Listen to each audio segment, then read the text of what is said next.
choose. I understand if you don't wanna say.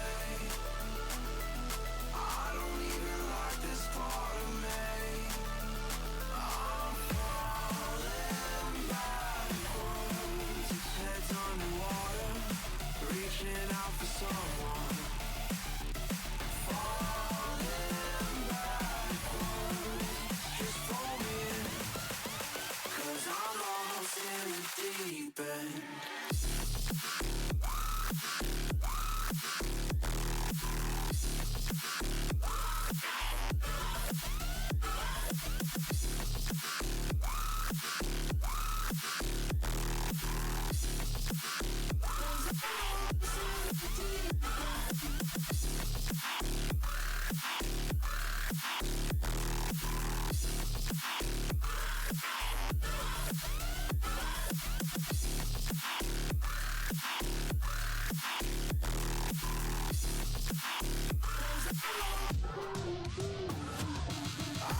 Feel the darkness creeping in, trying not to fall apart again. What happens when the walls begin to break? How long before you have to walk away? I'm falling backwards, heads underwater, reaching out for someone.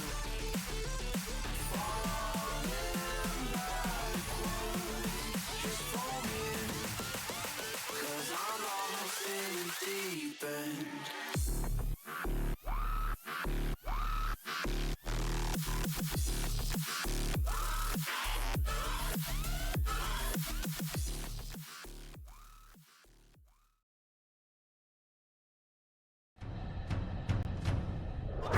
Really? He puts it in 0 seconds remaining! He seems to be playing hard for it. Oh my goodness! Rudy, what is this? Doesn't get the touch he's looking for. Kato, he's got the oh, he gets the flick and he gets it through. He's gonna get the shot. He's gonna put it in. Back to back. On the backward, can he find the touch? He's gonna put the shot on the net. High off the backboard here. Opportunity. Here comes the shot. Hold on. Surely this kid. Oh my lord. Go with the shot. It's gonna go in. Oh, open thing on the goal line. He did Nearly over. sweep. It comes through. The Venom, the improbable, the impossible, the 4-time champions. Hey, what's going on, guys? Welcome back to the Nemesis Gaming League. I'm your very best friend, Gallium, and today it's Grand Finals Day, baby. Day 2, and this is where the meat and potatoes of the championship week happens. We have Challenger, Rival, and Titan happening right here, and to start us off, I got my boy Ventus in the booth. How you doing? You know, I'm doing so fantastic. I'm so excited for these matchups. I mean, this one in particular too. I mean, with Samurai being able to take down Venom in the semifinals, they rewrote the script a little bit. They were able to take them down. And I mean, nobody really thought Venom had dominated all season. They were able to take that. And Snowstorm, I mean, they kind of flew under the radar after the first couple weeks. I mean, they had a couple downturns, some down spills, and then turned it up in playoffs. I mean, they looked absolutely phenomenal. And both these teams seemingly like at their peaks right now. I think that like they're ready to brawl. I mean, that's all I can say. I think these teams are gonna duke it out. They're gonna have a lot of high octane offenses, a lot of scoring, and I mean, I think it's just gonna be a really good series. Yeah, and if we take a look on the screen here, the Challenger League bracket, we could see kind of the journey both these teams took to get to this point. Samurai, they 4-2 Drakes, although that series was closer than it looks on paper. It was a very good series by the Drakes, but Samurai edged them out. And probably the most shocking game in the entire playoffs, Snowstorm swept Ascension, who were dominant all season long, put Snowstorm on the map a little bit. Then they went to beat the Griffins in 6, and they are here in the grand finals after beating the Griffins. Griffins unfortunately fall short yet again after another semifinal loss. And fun fact for all of you out there, the 4 teams in the semifinals were the 4 teams who were in the semifinals last season. So Challenger League, it seems like the faces are pretty similar here. And I got to talk about probably the game of the entire playoffs. All right, Venom versus Samurai. Okay, if you weren't there, what are you doing? It went to 7. It was an absolute classic. So many storylines, revenge, and Samurai's edged them out to face the Snowstorm team. And this Snowstorm team's looking a little different here, Ventus. Yeah, I mean they low key were kind of dominant in the postseason. I think we can pull up the postseason stats for Snowstorm real quick. I mean they were out shooting everybody on the pitch. They 9 shots per game, 3.38 goals. I mean there is so much scoring happening on the Snowstorm side. They're just able to generate so much offense. And I mean, a lot of them were assisted for as well. I mean, only one goal per game wasn't assisted for this Snowstorm offense, and I mean, it just shows you how kind of dominant they were in postseason. But I mean, also Samurai really dominant as well, even though they had a couple closer series with the Drakes and especially Venom. I mean, I expected it to be a low scoring affair in the Venom game, but I mean, they're right there with Snowstorm in like all of those stats when they didn't have a sweep early in the playoffs. They had to go a long distance, and so maybe some more overall total goals, shots, and assists and stuff like that are higher. But I mean, when you're playing so many more games in a series, it's hard to keep up that stat total. So I mean, both these teams, Samurai having the almost 8.38 shots per game, 2.77 goals. I mean, they're right neck and neck with Snowstorm. Yeah, I mean, Samurai, they're almost the same team as last season. They have 2 returning members in Stacked and Stites, but they added their third piece. They traded away Copente to Venom, or maybe he left against their will, and they picked up Zaire. Now, Zaire is kind of unknown around Nemesis. I'm pretty sure this might be his first or second season, but that dude's an absolute dog, and he's very easy to play around, and Stacks and Stites have been absolutely cooking with the guy. So, you know, before this game, a little birdie told me that 2 of the Snowstorm players weren't going to be able to make it to game 1. But that little birdie must have just lied to me, because we have the full Snowstorm roster here against Samurai. So it is going to be full strength here in the grand finals, thankfully. Although I would have loved to see a Cognition cameo. I don't know about you. Well, we're going to get this one underway. And you know what? I have to ask Ventus. I have gotten almost every single prediction wrong this season for channel points. If I want to win channel points, who am I voting on? You know, it's really tough, right? You want to think Samurai is going to be able to take the win. They were able to beat the number 1 seed, the undefeated Venom. But there's just something about Snowstorm. I think that they're just really gritty. I think that they can just play upset. I think that Samurai might be on paper the better team, but I think Snowstorm are going to kind of shock people with how good they are. I think Snowstorm are going to take it. I think it's going to go the distance. I'm taking Snowstorm in 7. I'm taking Samurai in 7. You know, I this is probably the closest grand finals game, because it's 2 teams that have just looked so good the entire postseason. This one might go in the back of the net. Trots almost found the angle there, and Krates pops it high for Stites, who can't find that touch. Polash over to Krates. Wait a second. A read potentially. Unfortunately, doesn't go his way. Now Samurai on the counterattack. This is their second grand finals appearance in 2 seasons, so they definitely know how to deal with the spotlight. But Zaire, maybe not as familiar. We'll see how that plays out. But Snowstorm, I don't think any of them have been to this point, at least last season. So definitely a new feeling for them, and getting those grand finals jitters out of the way is definitely going to be the key here to start the series off hot. Yeah, and I really think if Snowstorm can grab that first goal, if they can establish themselves on the offensive side of the ball, because I mean, we've seen a lot of the time so far in this game, it's just been a lot of trying to get the midfield presence, get the midfield control, and we haven't really seen many shots, or, I mean, that's a good shot right there, but a good save. And I mean, if Snowstorm can come out early, come out aggressive and swinging, and really control that midfield, it's going to do wonders for them. I know that they haven't really, a 50. You know, cash or curse, but this time it works in favor of Snowstorm. I was talking about how they need to come out early and get a 1-goal lead, get the first goal, secure that lead early, and I mean, they do just that. You know, that's a power Polash right there. Kind of a player that's flown under the radar a little bit. He is kind of that lower style player, and a player that not a whole lot of people knew could play this well. And with the addition of Krates and Trots, I mean, he's just looking like a whole nother player, just absolutely excellent this entire playoff run. He's been making plays, and he's definitely going to be the player I'm looking towards to make plays, as he just made one there. I think an unfortunate 50 coming out from Stacks, but let's see if they can't get it back here. Zaire just barely misses, and Stites can't get the 50. Now Stites, full boost, gonna send it to the side. It's in the corner. Trots over to Stacked. Stack gets one. Trot's gonna fling it away from him. Zaire with a dribble. Can't get it past Crates, and now Stites. He's gonna miss that touch. This could be bad. Polash with a little bit of a dribble opportunity here. He fakes his touch. He bumps another. Oh my goodness, what a play. But they're playing it a little safe. Can't say I blame them here, as it seems like both teams are threatening here. 2 minutes, 15 seconds left for Samurai to maybe tie this game one and send this game one into overtime. But Snowstorm, they like to shut things down. They've shut down all of their opponents so far in the playoffs. So we'll see if they can't do it here, as Trots barely misses. And Polash is the last to defend.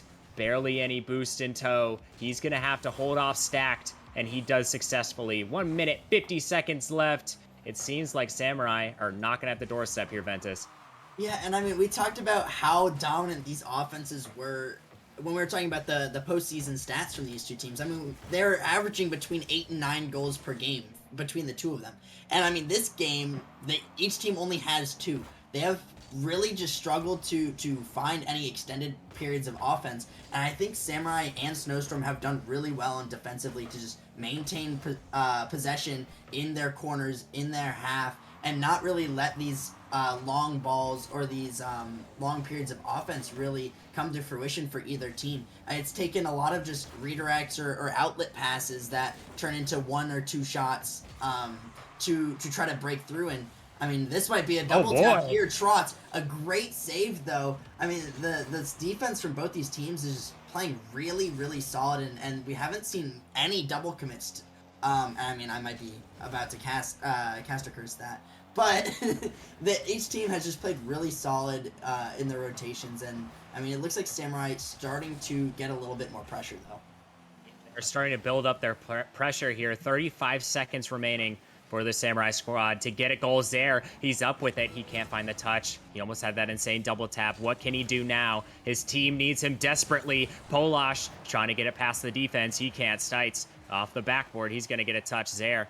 He's going to opt to go near post, and this will be a good decision for him as he's able to get the clear Stacked. He's going to follow up the ball. He gets it over one. Can he find the second? Crates? An amazing stop to get it away. He beats another. That's going to set the Samurais back. Can they recover from this? 4 seconds left. Trots, he's going to keep it in their end. 1 second. Can the ball hit the floor? It does. And Snowstorm, it seems as though their dominance is just continuing here.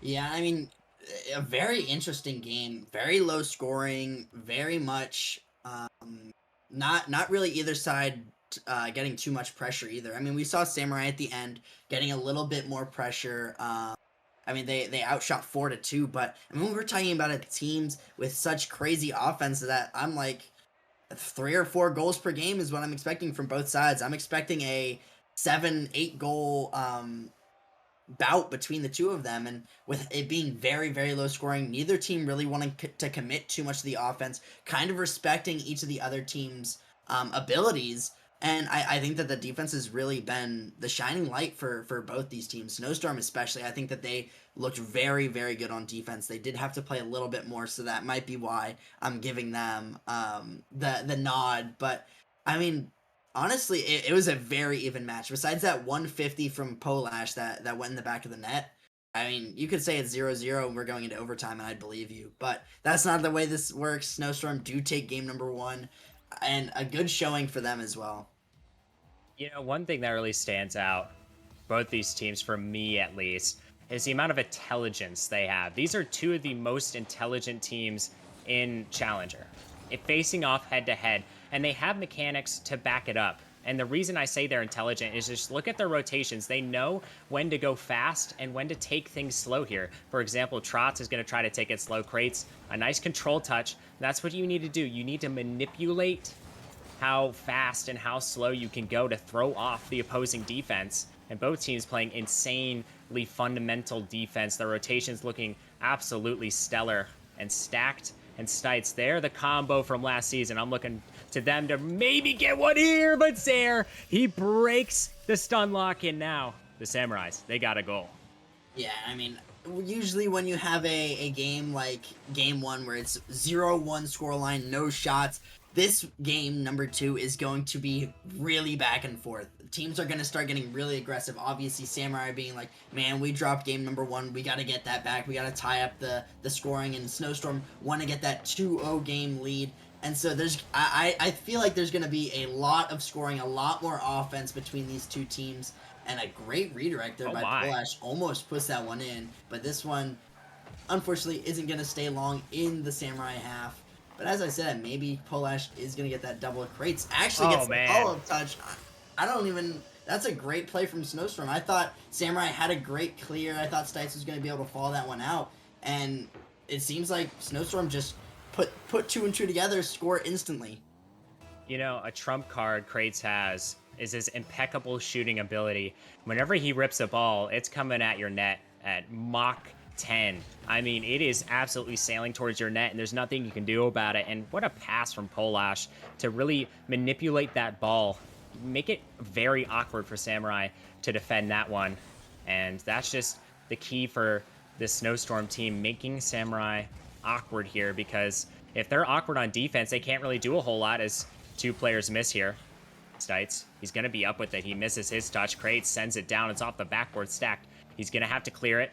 A nice clear, but it bounces off the ceiling. Polash taking control touch. He's trying to take it to the sidewalls there. He's going to pinch it away. Double commit here from Snowstorm. This could be bad. Probably the first double commit I've seen all series. Krates going to miss his touch, and Stites over to Zaire. Trots, he's going to try to find this touch, but Krates is going to call him off and go for this one. He gets another here, and it's sent all the way across the face of the net. Snowstorm, they're just barely about to put this in the back of the net. Samurai holding on for dear life right now. It seems like Snowstorm are just seconds away from getting their second goal of the game. Wait a second, this could be bad here. Polash, he dunks one out. Can Trots find the touch? Oh, he does. But the 50, it's not going to go out. But Polash, he's just going to clean that one up. And it's 2-1. Yeah, I mean, we saw a lot of Samurai pressure early, but now it's all been Snowstorm. Snowstorm basically getting 5 unanswered shots, responding with 2 goals of their own. I mean, you just see the constant aggression. They're constantly committing, forcing Samurai into tough plays. We saw Stack there with completely 0 boost, trying to make a touch, and he just gets dunked by Trots to put it back in the midfield. You see time and time again where they're just struggling. I mean, Polash is going for all these really good bumps and demos as you get demos in the midfield, demos on the last player in net. I mean, they're really threatening when they are on offense, especially for long periods of time. Samurai really don't want Snowstorm to get that momentum. If Snowstorm can kind of find the form that they had against Ascension specifically, I mean, they came out absolutely dominating there, and Ascension just couldn't keep up. If Snowstorm can start to build that momentum, it's like a train. It's so hard to stop once the train gets moving, and I mean, you might as well just get out of the way. Yeah, you don't want to be laying down on the tracks for that one.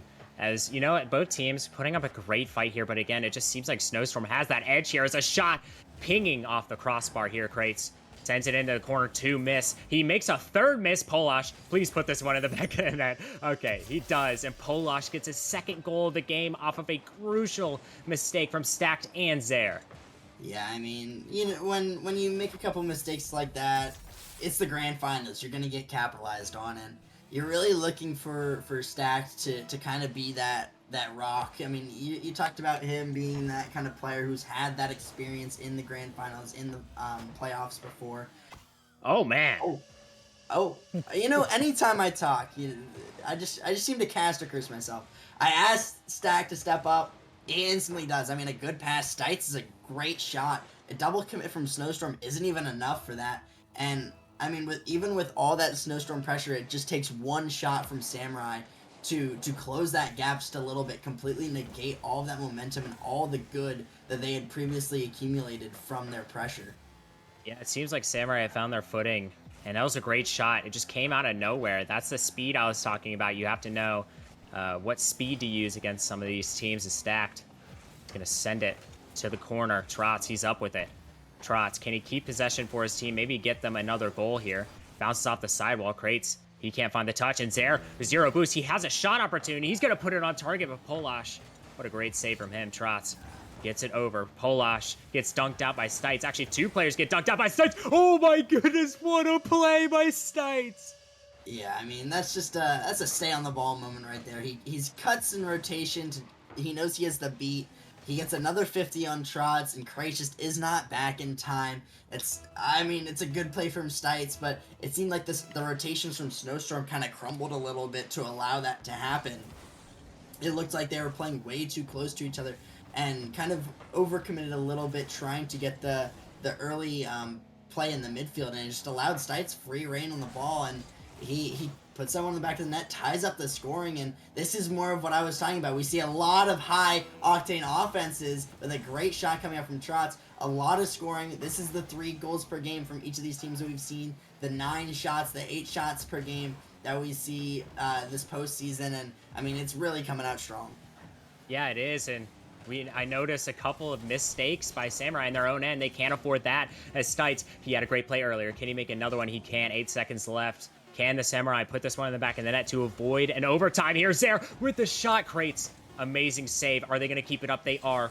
1 second left. This ball cannot touch the ground as it's floating, stacked. He's going to opt to keep it up in the air. Stites, he gets a redirect. Can anyone be there for that one? Stacked, he's going to fake it out. Stites puts it to the ground. And we have overtime here in the train station. Ventus, who you got? I got Snowstorm. I think that they've looked better on offense. They have succumbed to a couple early Samurai goals, and I think that they've just been playing really well. I thought Snowstorm was gonna win overall in the series, so why not pick them for this game? Yeah, I mean, Snowstorm, they have that championship mentality, and that's a wrap. I mean, what a great pass from Polash. Just gets the demo. And Trotz, he's not missing that one in a heartbeat. Yeah, I mean, that's a really good touch onto the backboard. Stites and Stack just really awkward. Polash just demoing the guy in net. Who needs, you don't have to shoot well when there's nobody defending. So, I mean, just a good play once again from Snowstorm. And, I mean, I talked about a high-scoring game. I wanted to see a 4-3 game, something like that. I got exactly what I asked for. I mean, both these teams came out swinging. I liked the aggression from both of them. It just seems like Samurai made a couple too many mistakes, especially on the defensive side of the ball. When you make mistakes in the offensive side, you can recover, you can get back, you can negate it pretty easily. But when you make these crucial errors on defense and instantly get scored on because of it, that's when things really start to go awry. And for Samurai, you really got to tighten up. You got to make sure you get those reads. You got to tighten up your rotations on defense. But even when I say that, I mean, they still played really good. The Snowstorm just a little bit better. Yeah, I mean, I think it comes down to those mistakes. Whoever makes the least amount of mistakes usually wins. And that's something that I think rings true here, especially considering the Samurai. They had 2 very big defensive mistakes that led to 2 goals. So they're not going to opt to take their time out here. I think they're going to wait one more game. So I think instead of getting reverse swept, they want to do the reverse sweeping here. Let's see if Snowstorm can take this game 3 and take control of this entire series. But Krates, he gets one. And it's just in the back of the net. Snowstorm starting off hot once more. Yeah, maybe regretting not taking their time out now is a double commit from Zare and I believe that was Stacked once again. And it just seems like, obviously, kickoffs are so awkward sometimes. There's a lot of confusion going on. As that third man or the player going for the corner boost, you got to play safe. You got to rotate back to net and communicate through to your teammates what you want them to do. You got to communicate those cuts. It doesn't seem like Stacked was really talking Zare through the cut in the rotation, or they weren't on the same page. And so when Stacked was trying to commit and Zare obviously trying to recover and commit as well, it's not a great recipe there. And I mean, they get an early goal. Snowstorm trying to just continue to build on it. The train is moving along the tracks. It's gaining speed. It's picking up its pace. And I mean, you got to become the Hulk to stop them, pretty much. Yeah, and I don't know if there's any people who can turn into the Hulk in Nemesis, but I'm just going to go out on the limb and say That's not the case. As we see Trotz, he might just be the Hulk with that 50. Oh my goodness, that one almost went in the back of the net. An insane 50 coming out from him, and that's really been the story as well. These 50s have just gone Snowstorm's way this entire series. Krates sends it to the side. Stites gets one stacked, gonna 50 out Trotz, and now Krates to the side. He has an opportunity. He's there. He's gonna touch it away from him. Now it's up to Polash. Polash with one. Flip reset? No, he's going to opt to dribble it down the pitch. Stack gets bumped. There. To the side. Stites has no boost, but he's going to bang it down for Stacked. Stacked off the corner. It's awkward, but Trotz just barely gets a touch on that ball. And it's 3 minutes and 25 seconds remaining. What a fake by Polash. He gets a flick over another. Can he get the bump? Great defense from Stites there. He had to avoid the bump and get a touch on the ball. Polash again going for a bump. Krates has to 50 him out. Trotz now. Gonna take control of this ball. There. He's gonna 50 it over to Polash. Stites and Polash gonna collide in that one. It's in the corner. Zare sends it off the ceiling, and Polash gonna get a touch. And I think the big key difference between both of these teams that I'm noticing now is just the quality of touches. Did Polash just save his own team shot? Yeah, I mean, I think he might have there. I mean, you can't really blame him. He was trying to go for the bumps. He just got in the way of the ball, and I mean, with how much disruption Polash has caused, I completely say it's okay. I feel like he's done really well for the majority of this game and the series as well. I mean, he's gonna get a nice little goal for Pete's sake. And I mean, he's done so well on the offensive side of the ball, especially with those bumps and demos. That one little mistake on the offensive side of the ball, I will let that slide because he's just so valuable on the offense on the Samurai side of the pitch.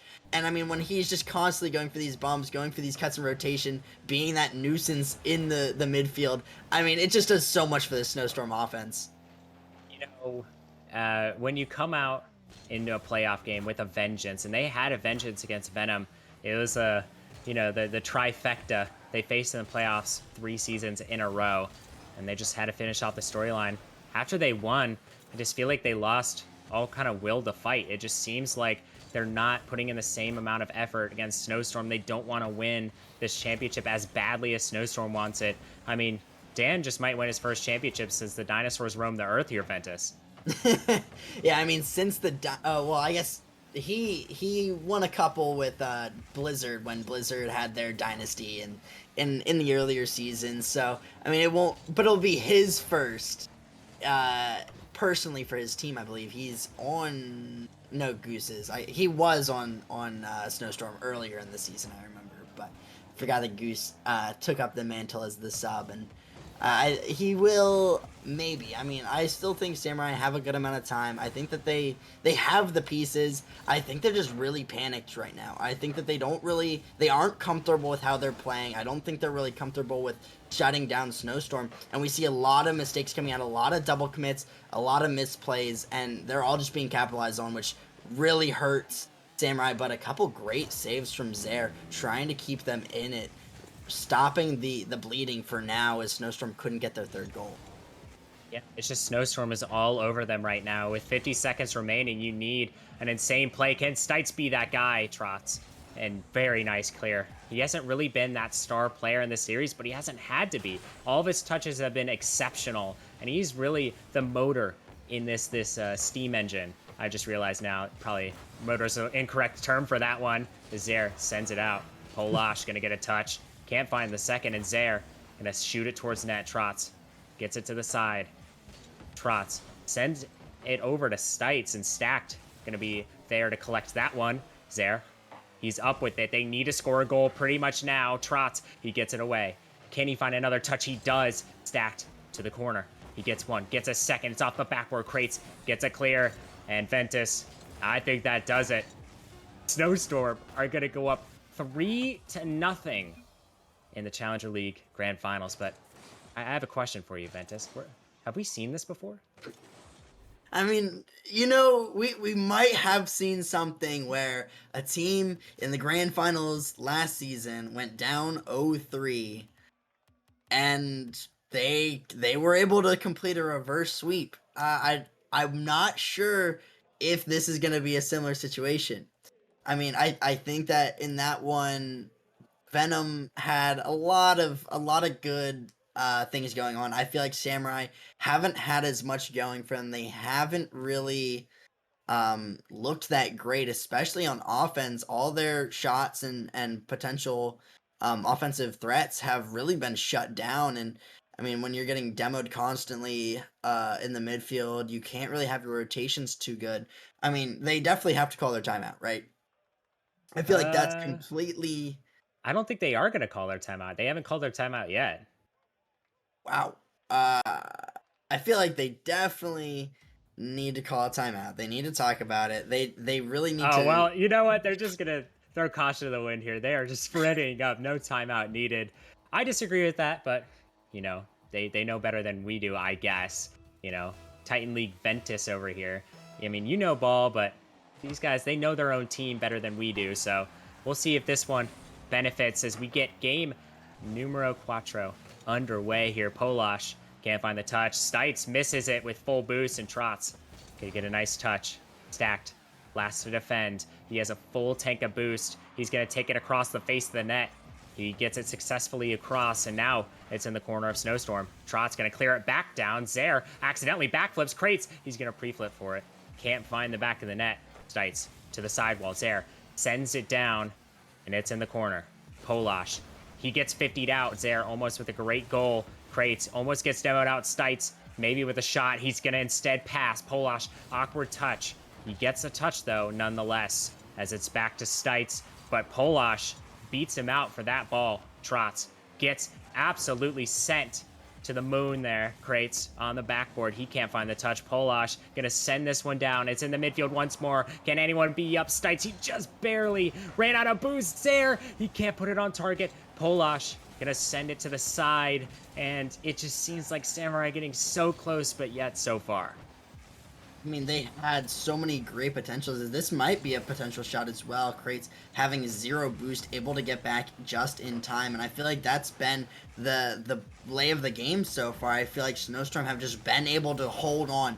Their rotations have been just clean enough where they've been able to have that last man back diving across net to get the save, even though they might be low boost, even though they might be in a tough spot. They've performed in that situation, and that's a great fake from Polash, able to kind of slow down the play, let his teammates get that boost that they so desperately needed, and really reset their rotations, and that almost led to them getting a goal, as that Crates is going to get the follow-up.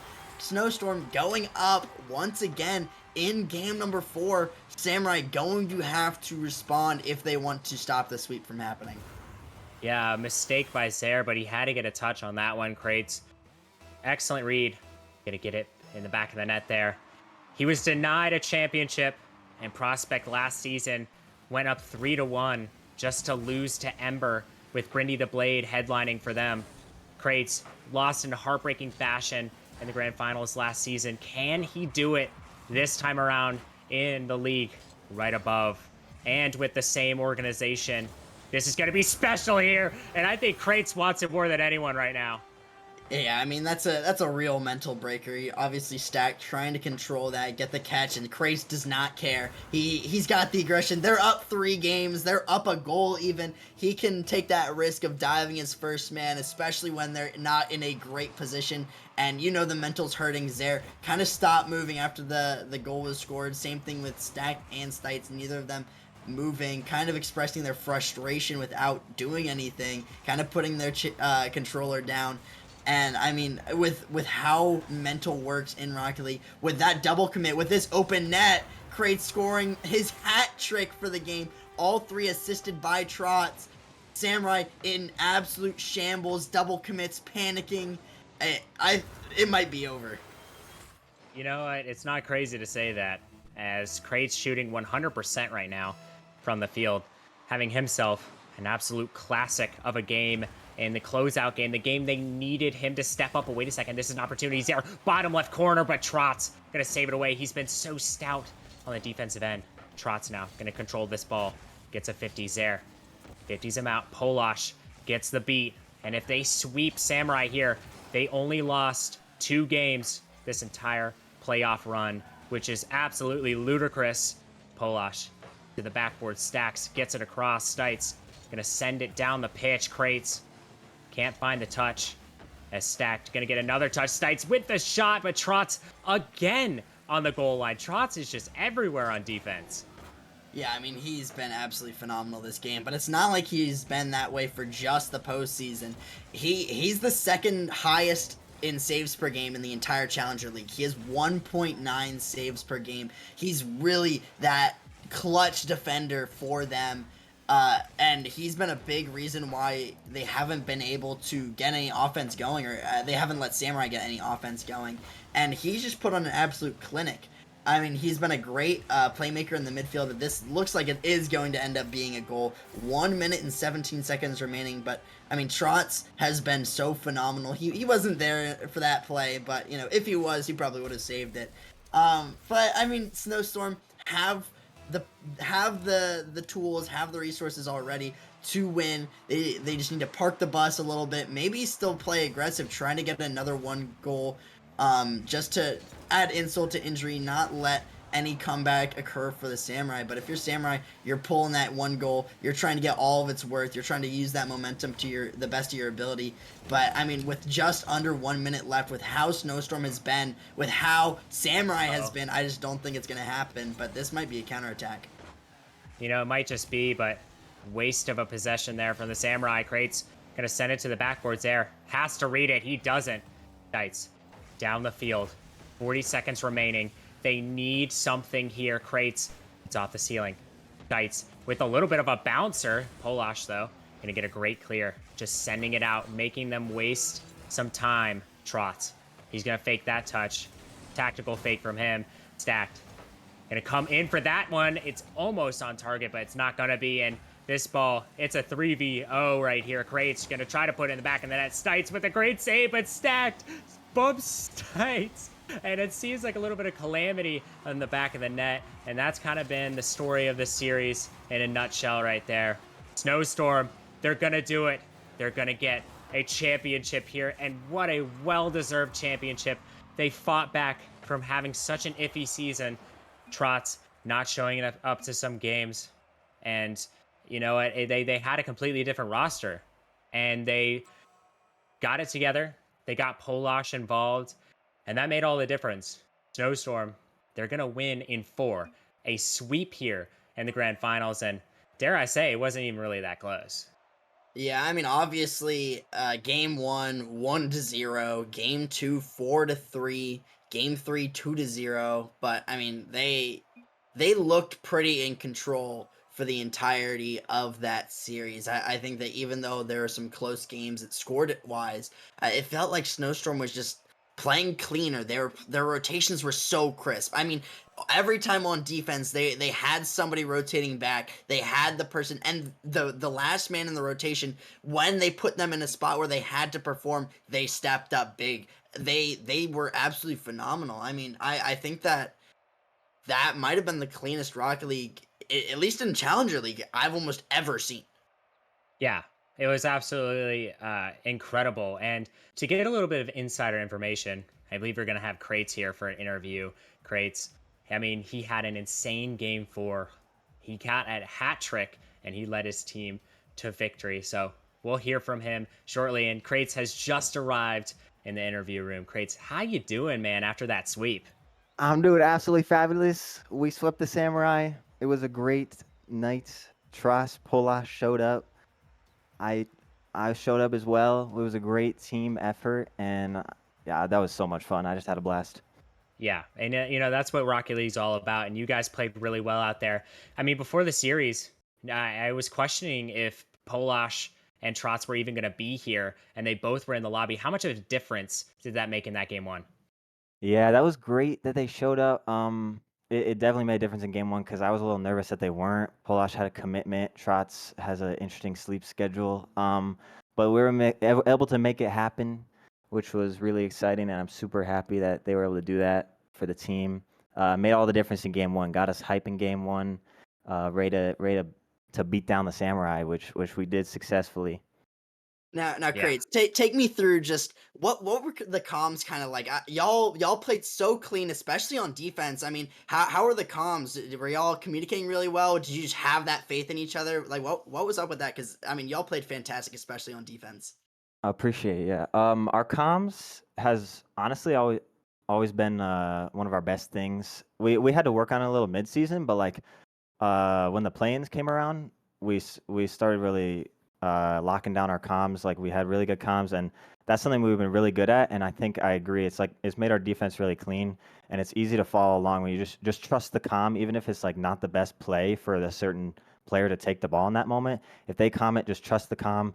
Trust that the other two players can adjust to it instead of like trying to get the best touch all the time from the best person, you know? So our comms are usually pretty clean. Um, Also, we were just excited. We were having a lot of fun. I got a little nervous. Polish got a little nervous, but like we just calmed that down. Trotz is a nice solid rock in terms of the nerves, and yeah, the comms were really good. Yeah, I can definitely tell the comms were absolutely fantastic there. And one more question from me. I know you guys had a lot of roster changes during the regular season. They affected you really a bunch. I mean, I remember a game in the regular season where the Griffins beat you guys like 12-1 one of the I'm games. so Like it sorry was to real cut you bad. off. Everything just cut out the last 15 seconds. Could you repeat the last final question? I'm so I sorry to got cut you. you off. I Yeah. got you. I got you. So, Crates, I'm wondering here how this regular season affected this playoff run. I know you Yeah. guys had a little bit of some roster changes going down. How did that set the tone for this playoff run? I mean, you guys played the second seed and swept them. Um, yeah, the roster change. I mean, so Polash was someone I had played six mans with. I'm a big six mans guy. I'd seen Polish. I was like, okay, like he perfectly fits the cap space, and I feel like he would fit Trotz and I well because Trotz and I were kind of a duo from the beginning. So that changeup was really crucial. But like that, the season, the changeup during the season, we didn't really see the fruits of the changeup until the playoffs because we were struggling still in the regular season to win some of games that maybe we should have won with Polash. But then like I said, like when Raptors came around and that play in, like everything just kind of fell into place. And the changeup was also exciting. And that helps because you kind of give a fresh breath to the team. Like, and Polash is a young dude. Like, he's just like mechanical, bro. Just like touches the ball perfectly every time. Like, I don't even understand. Like in game 4, I was just admiring bro touch the ball. It was great. But yeah, the changeup of the roster was super helpful because we were kind of slipping a little bit middle of the season, but it gave us some fresh life. And just anything you want to ask before we let them go? Yeah, I mean, I'll inquire a little bit. I mean, what's it kind of like Ben playing with Trotz? You talked about being kind of a duo. You talked about him being a rock, but how much has it really meant to you to just have that kind of solid player behind you where you have that confidence in him and you can just play your game. You can play how you want and you know there's going to be a player to follow up. That's a great question. It's the most fun Rocket League I've ever played in my life because like you don't have to try to do it all. Like personally as a player, like I used to be kind of when I was like working through like the lower rank, I was kind of like ball chasey and I thought that I had to do it all, and I don't know, kind of just my mindset like has been like that, and to be able to work that mindset away rather like and say I don't have to do it all. Like I have someone I can trust behind me. Um, it's super fun to play the game that way, and also it's just better to play the game that way. Like it's not a good thing to try and do it all the time and like be the one on the ball 100% of the time. So it's really enjoyable, and it's also he also brings something else in terms of like the team vibe. Like he's not afraid to just be harsh and to say like this is what we need right now in this moment. Um, because I don't know why. That's just how he is. Um, but that's helpful that he brings that to the team as well. Yeah, he seems incredible, and congrats to you and your team. I know that grand finals win felt so good, especially after last season where you Yes, tragically sir. lost in that game 7. So, having a sweep being on the other end of the spectrum, I'm sure you guys will have fun celebrating tonight. But I want to thank you again, Crates. You guys played one heck of a game, and I wish you luck in your Nemesis future. Thank you so much. Wow, what a stand up guy Crates is, guys. But that's not all for tonight. We have a rival league matchup that is just waiting for us to open it up. It's like Christmas Day, and I know Rocket Man's excited for it because it's his org, a rival, taking on probably the hottest team in Rival, Blaze. No pun intended there. So that one is going to be one heck of a matchup, and I know a lot of people are looking forward to that one. So make sure to stick around. That game is starting at 9. We're going to take a little bit of a break, but we might come back a little early to explain some of the playoff brackets and some of the stats. So please stick around. Peace out.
How did I get lost in my own orbit, revolving around a planet that no one else can find?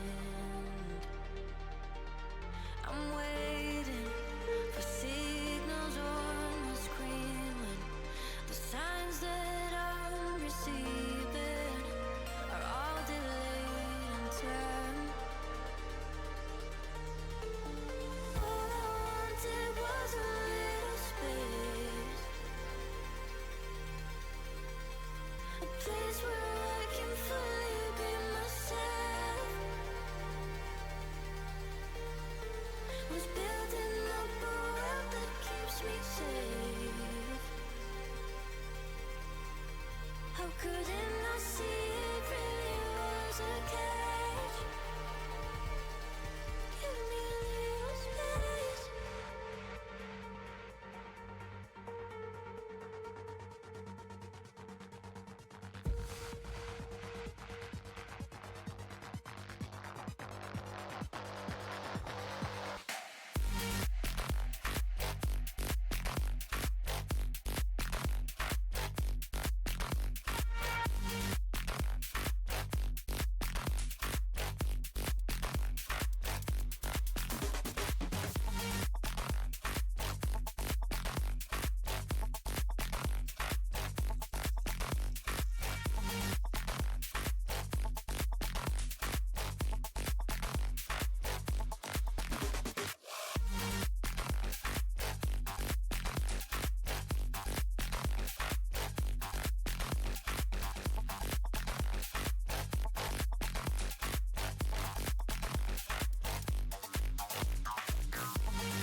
Finally, he puts it in. 0 seconds remaining. He seems to be fighting hard for it.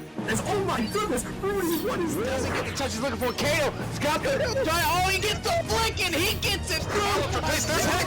He's gonna get the shot. He's gonna put it in. Back to back. On the backward. Can he find the touch? He's gonna put the shot on the net. High off the backboard here. Opportunity. Here comes the shot. Is this serious? Hold on. Surely this kid. Oh my Go lord. with the shot. It's gonna go in. Oh, Copenhagen on the goal line. He did Nearly over. sweep. It comes through. The Venom, the improbable, the impossible, the 4-time champions.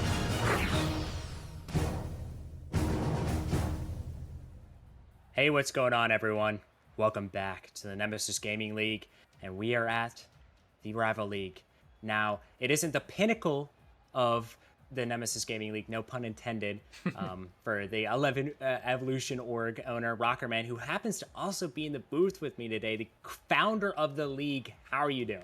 Hey, I'm doing great, Gallium. Last matchup, Snowstorm just absolutely dominated. That was a great showing by them. Unfortunately for the Samurai, not enough, but I am really excited for this matchup, not only because I do slightly have a horse in the race here, but because I think this is one of the best finals matchups we could have got in the Rival League here for this season. I mean, both these teams, Gallium, have made some pretty impressive runs, especially that Blaze team taking down Knights, taking down Whiteout in that Game 7 thriller, and then Arrival. They didn't have too easy of a road as well. The Pineapples, who many people thought should be a playoff team, they took them on in the first round and then came back from 3-1 against Vortex and took down LK's plot armor. So, you know, it was a great run by both these two teams here to make it. And, you know, I'm just excited to see who's going to come out firing tonight.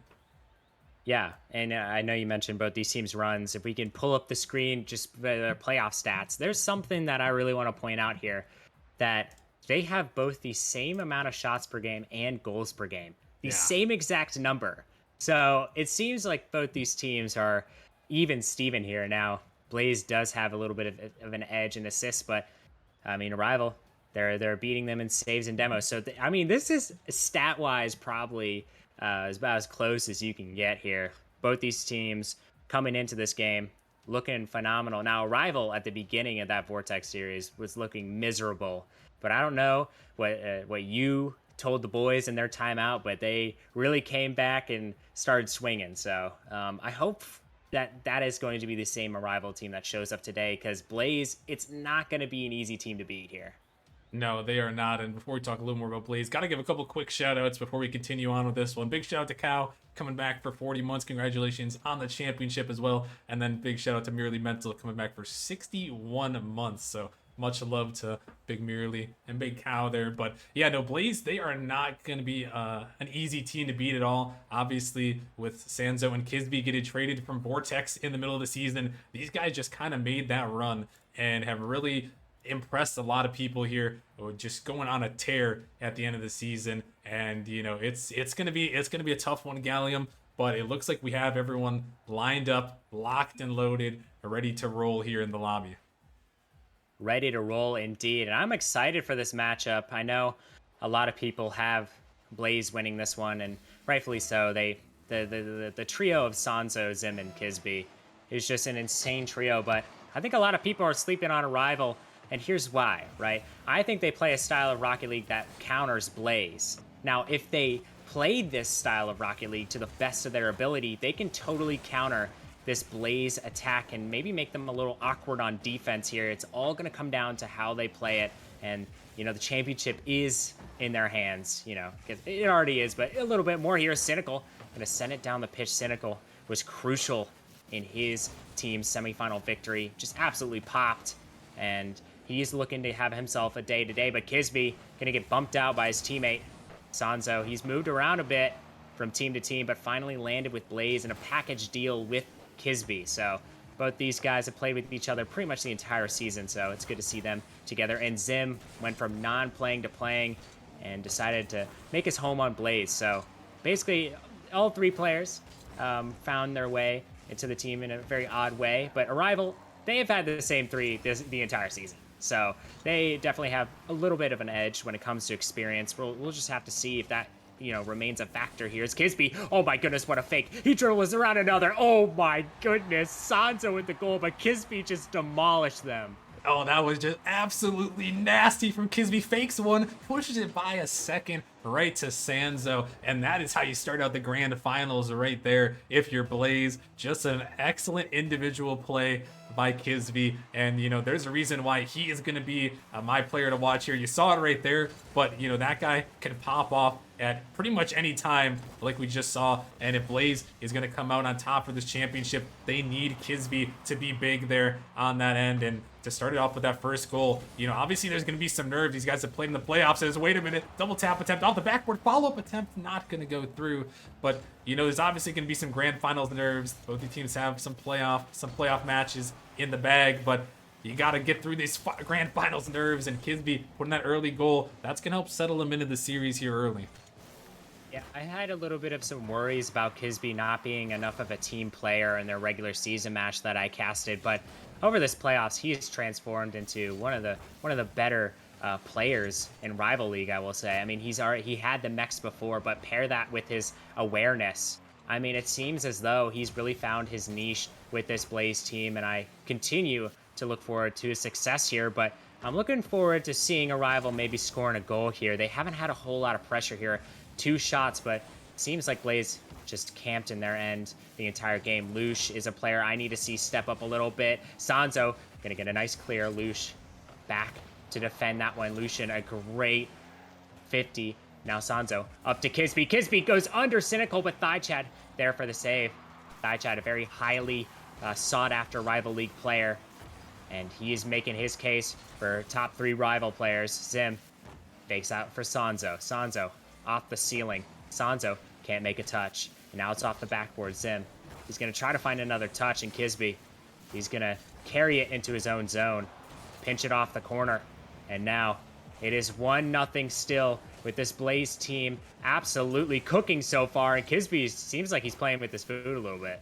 Yeah, no, Blaze didn't really put on the pressure, and Arrival, they have a great defense, but their issue is that they can get stuck in that defense for way too long and have to make clutch saves, but they can't get to that one. A beautiful pass, and Sanzo is going to put it top bins.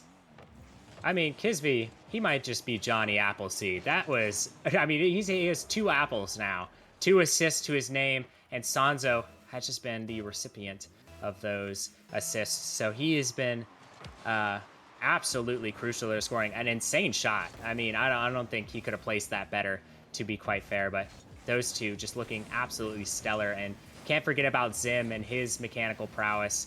He is definitely the more consistent player when it comes to mechs. Definitely the quickest on this team, in my personal opinion. As we see Cynical give it over to Sanzo. Thaichad trying to get it past this Blaze defense. Maybe go for some demos here. Lucian gonna fake it out for Cynical. Cynical gets it to the side. Well, Cynical, can he make a play here? He's starting his play just now, but Sanzo gonna get a nice touch there. Lucian gonna send it back, and now Kisby, he's gonna get back for that one. Thaichad, it's gonna be off the sidewalls in. He gets another touch. It's just floating towards the net, but Cynical, he races back for the save. Sanzo, he's gonna get a flip reset. Can't find anything else other than that. Lucian down to Cynical. Cynical can't find the shot. Zim, he's there to defend, but this could be dangerous. Thaichad, he gets the catch. Can he find the pass? Oh my goodness, what a pass. Sanzo wasn't really expecting it, but he was quick on his feet there to stop that one. 35 seconds remaining. Arrival, they need a goal right here, and the one thing they didn't need is to get scored on. Yeah, no, I mean, they're trying to sell out here with 30 seconds left, and a little bit of a risky challenge there. This one sent down. Zimby just going to secure it away, but the Blaze pressure is really not allowing Arrival to get any sort of offense going right now, and they are really cooking at the moment, firing on all cylinders, and Arrival just really haven't been able to get much going on the offensive end. Is this one almost going to be pinched back? It's a risky play style that Arrival has. They really can sell out on the offensive end, trying to find those demos, trying to find those passing plays. And it can throw teams off, but Blaze, they've seen him before. They beat him at the very end of the regular season, as Lucian is finally going to start the scoring, but with 9 seconds, might be a little bit too late here. What a play by Thaichad. He gets a nice control touch, then he sends it into the corner and gets a touch across the face of the net, right to Lucian. Great play from Thigh Chad and a great shot by Lucian there. Gives Rival a little bit of hope here. 9 seconds remaining to get 2 goals. That kickoff isn't very promising. Lucian 50s him out. Now Lucian, he fakes out this ball, and Blaze is going to take game number 1 in rather convincing fashion here. Arrival on the back foot. Can they make the adjustments like they did in the semifinals to take down this Goliath of a team? Yeah, no, I mean, Blaze they just played really solid. I mean, there wasn't a lot of mistakes that were made. The only goal Arrival had was on a really good play, a good passing play by the Chad. But Blaze, they locked down the defense, they controlled the offense well. I mean, they pretty much did everything you could ask for Gallium to start off a series. And for them, they just gotta keep things rolling here heading into game 2. Just keep that pressure, that offense they had 8-4 in the shot department. And if you're a Rival right now, you gotta find a way to break through on that offensive end. Only 4 shots to your name, all from Cynical, who kind of leads that offense, but he also led the team in saves there, which is not normally their key to success. You need that first man in Cynical on the offensive pressure, putting those shots on the net, and having Thigh Chad and Lucian follow up. So heading to game number 2, we'll have to see if Arrival can bring that back. But Blaze, honestly, they don't really have to change a thing. Yeah, I mean, it seems like they have everything in their little toolbox. They just pull stuff out when they feel like it. Kisby, he's up early. Can he get a nice double? He can't, but he's flipping towards that one. Zim now gets a nice double. Lucian sends it down the pitch. Lucian over to Sanzo. Sanzo, he can't find the touch. A great play on the backboard by Cynical. Lucian, he gets a touch, gets a little past him there. And that's one I think he wants back, as this one gets sent off the ceiling. Cynical going to beat out Kisby. Kisby going to take a control touch. Cynical can't dunk him out. Kisby playing patient, gets the ball under his car. He's going to try to play this one really safe, and he does. Lucian on 0 boots. He bumps him away. Kisby absolutely dominating in the midfield. The musty flick into potentially a double. He can't get there, but wow. Kisby is just having himself one heck of a series so far.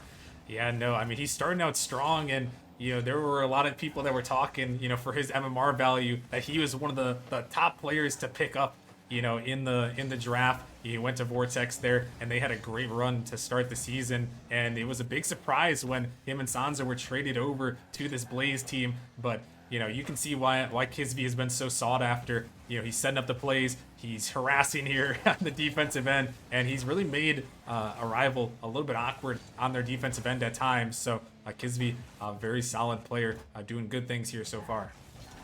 Yeah, and I think part of the reason he got traded over is just his play style. He used to be a little bit more not team oriented than he is now. That just goes to show that if you have good mechanics, you can learn how to play threes a little bit better. Some inspiration for you guys here, but Rival, they need some inspiration to score themselves a goal here. They got a goal with 9 seconds left in game 1. Can they find the same kind of success here? Cynical pops it high. Zim going to be the recipient of that pass. Zim to the sidewall. He gets a pinch. Lucian, a beautiful recovery from him. Kisby off the ceiling. Cynical going to get a nice touch in the midfield. Zim, he's back to defend. A full tank of boost for him. Excellent 50 from him. He gets one. Tries to get a second, but wait a second. A little bit of a mistake from Zim. Almost cost a goal. Thigh Chad. Oh my goodness. He almost finds the back of the net, but that one was really unfortunate. Yeah, that was a close opportunity, trying to shoot it over the top of the defense, but the bar a little bit unkind. But Arrival finally found a little bit of a counterattack here. Again, Blaze is still holding down the offensive pressure, so it really seems like Arrival is going to have to find some sort of counterattack if they're going to want to break through. And I think they're fishing for some counterattacks here in this game number 2. They haven't quite found one, but it was close as this one is floating. And Kisby, oh my goodness, what a massive dunk. I mean, I think the real selling point for Kisby is just his confidence. He exudes confidence. He's like, I don't really care. I'm just going to play how I want to play. And he absolutely smokes Thigh Chad on that 50. So, you know what? Kudos to Kisby there. One heck of a play from him. But Zim going to have himself a shot. Cynical gets there for that one. Cynical tries to find a touch. Kisby gets one, gets a second across the face of the net. Lucian going to be there to recover that one. I know Lucian has very good mechanics, but we've yet to see him really utilize them to the fullest of his ability as a double miss comes out, and Sanzo is going to capitalize. Yeah, just a big mistake. You see a demo on Chad, a demo on Cynical, and then Chad missing, Lucian missing. Just a tough, awkward play set up by those demos right there by Blaze. And again, they are just keeping the pressure fully in Arrival's end. Arrival really hasn't, seen anything consistent in the Blaze side of the field here. And, like we said, if they're going to want to bring it back, they're going to need to see that his Cynical is going off the ceiling. He's going to put that one in the back of the net. And there's a little bit of offense for the Arrival boys. Cynical, it was only a matter of time before he showed up. What a play from him. And that really goes to show you how powerful he really is. The pace of play just is incredible from him. He takes it slow off of the ceiling and then immediately speeds back up and catches the defense off guard. That's the kind of play you expect from high-level players, and he just executes it flawlessly there. As Cynical going to send it down. Zim a little bit flat-footed. He almost lets a goal happen there, but, he gets away with that one as Lucian. He's retreating back with Cynical. Cynical, a nice clear from him. He's going to try to get a second touch, but he's going to actually wait for Kisby to clear it right towards him. It's going to bounce awkwardly. Sanzo, he gets a touch, but it's a pass right to Lucian. Kisby, what a save from him, and he continues it down the field. Kisby gets another touch. Zim's there for that one. Cynical, great defense from him. It seems as though Rival's kind of woken up here. They're challenging Blaze in the midfield and really showing them that, hey, we're in this series. We're here to fight. As Lucian, he can't find the target. Chad can't find the target as well. You need to capitalize on those shots, especially against a team like Blaze. Lucian can't find it yet again. Cynical gonna try to 50 it out. Chad off the ceiling. Zim last to defend. He doesn't have a whole lot of boost, but he has Kisby in his back pocket. 50's out Chad. 40 seconds remaining. Cynical off the ceiling. Oh my goodness, he just almost had the play of his life there. Sanzo over to Kisby. It's off the sidewall. Sanzo, he's gonna get a touch down the field. This might be dangerous. Chad, nice control touch from him. Can he get this down the field? 25 seconds remaining, but wait a second, this could be an opportunity. He clears it all the way down the field, and Chad's gonna put it in the back of the net. This game is tied. And Arrival come roaring back here. The ball right to Cynical, and Blaze caught out in the overcommit. I talked about them trying to find those counterattacks, and that is another one right there. And that's how you can beat a team that's suffocating you with pressure, is find those counterattacks. And Arrival picking, waiting, choosing their moment to perfection right there, able to tie it up. But we'll have to see if they have enough to take the lead here, as this one is shot towards the net. Lucian taking it over the top, and Arrival takes the lead. Dare I say, Arrival has arrived. Ladies and gentlemen, 3 unanswered goals. And what 3 goals there were. Cynical off the ceiling. You had that goal off a great counterattack, and Lucian, he really came to perform here, but there's still 12 seconds remaining. Can Blaze get a goal to tie this up? Sanzo with one, gets a second one. This is bouncing awkwardly. Zim with the shot. Oh, he barely gets it. As Chad gonna try to send this one to the ground, as it doesn't bounce quite yet. Kisby gonna opt to keep it up for obvious reasons. Him and Sanzo pinching it away. Can a member of Blaze get to that one? They do. Zim, he's up with a shot. Kisby gonna try to get a bump. Sanzo, last one back. Can he get the double? Oh my goodness, he did, but he can't find the back of the net. That was a little too close for comfort if you're a Rival. That one is a little bit dangerous for sure, Gallium there, as that was a great double attempt. Not opting just to shoot it at the net, but trying to put it in off the backboard, catch the defense. A little jumpy, but Arrival, they do hold on there. A good comeback there, Gallium, as it seemed like early on that, again, Blaze had all that pressure, and, Arrival, it seemed like they might have been pushed down to an 0-2 deficit, but they had a great comeback to take that game, 3 straight unanswered goals. And I mentioned how Arrival's playstyle kind of counters Blaze. They didn't really utilize it that much in game 1, but game 2, you saw it towards the end of that game. They play a lot of bang ball. They try to bang it to their third man, and the third man for Blaze is kind of just passing the ball to Arrival's first man. So they're getting a lot of free touches off of that. Will Blaze adjust? We're gonna have to see here. I'm curious to find out who you got taking this game 3, Rockerman. It's going to be a tough one, Gallium. I think both these teams have been playing pretty evenly. Blaze had the pressure, but I think Arrival really did figure them out in that game number 2. But it's about if they can execute, because Blaze and that offense, it can be so suffocating, and it can put Arrival in such dangerous positions. If Arrival's going to try to win this game, they got to try to shut down that Blaze offense and hold on. I can't really make a prediction here, Gallium. It's only game 3, but honestly, I think this one could go either way.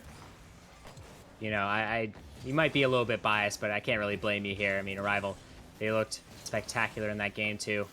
Looking to continue the streak here as Lucian just send it down. Sanzo, a nice touch from him. Cynical off the backboard. He has one to beat. He has Zim to beat. Zim, nice touch from him.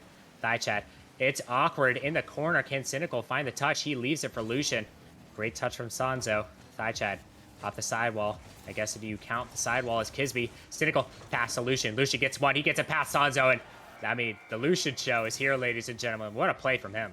Yeah, and it was a lot about Cynical in that last series. That's a great pass by him. But Lucian, knowing that the defense is going to dive, you know, is really important if this Arrival team is going to succeed, that they need Lucian and Chad to really step up. You mentioned Cynical, you know, being that mechanical player. He was, you mentioned a little bit earlier about being a twos player, transitioning to threes, and that's exactly what Cynical is. He was a complete twos main, never really played threes until this season here in Nemesis, the rookie in this season here. But he's been trying to make some great plays. Oh my goodness, that ball was halfway down and in, but he makes a great save. But it's really up to the other players on Arrival to make some plays. Oh no, it's gonna be put in the back of the net, a big mistake, and Cynical gets another.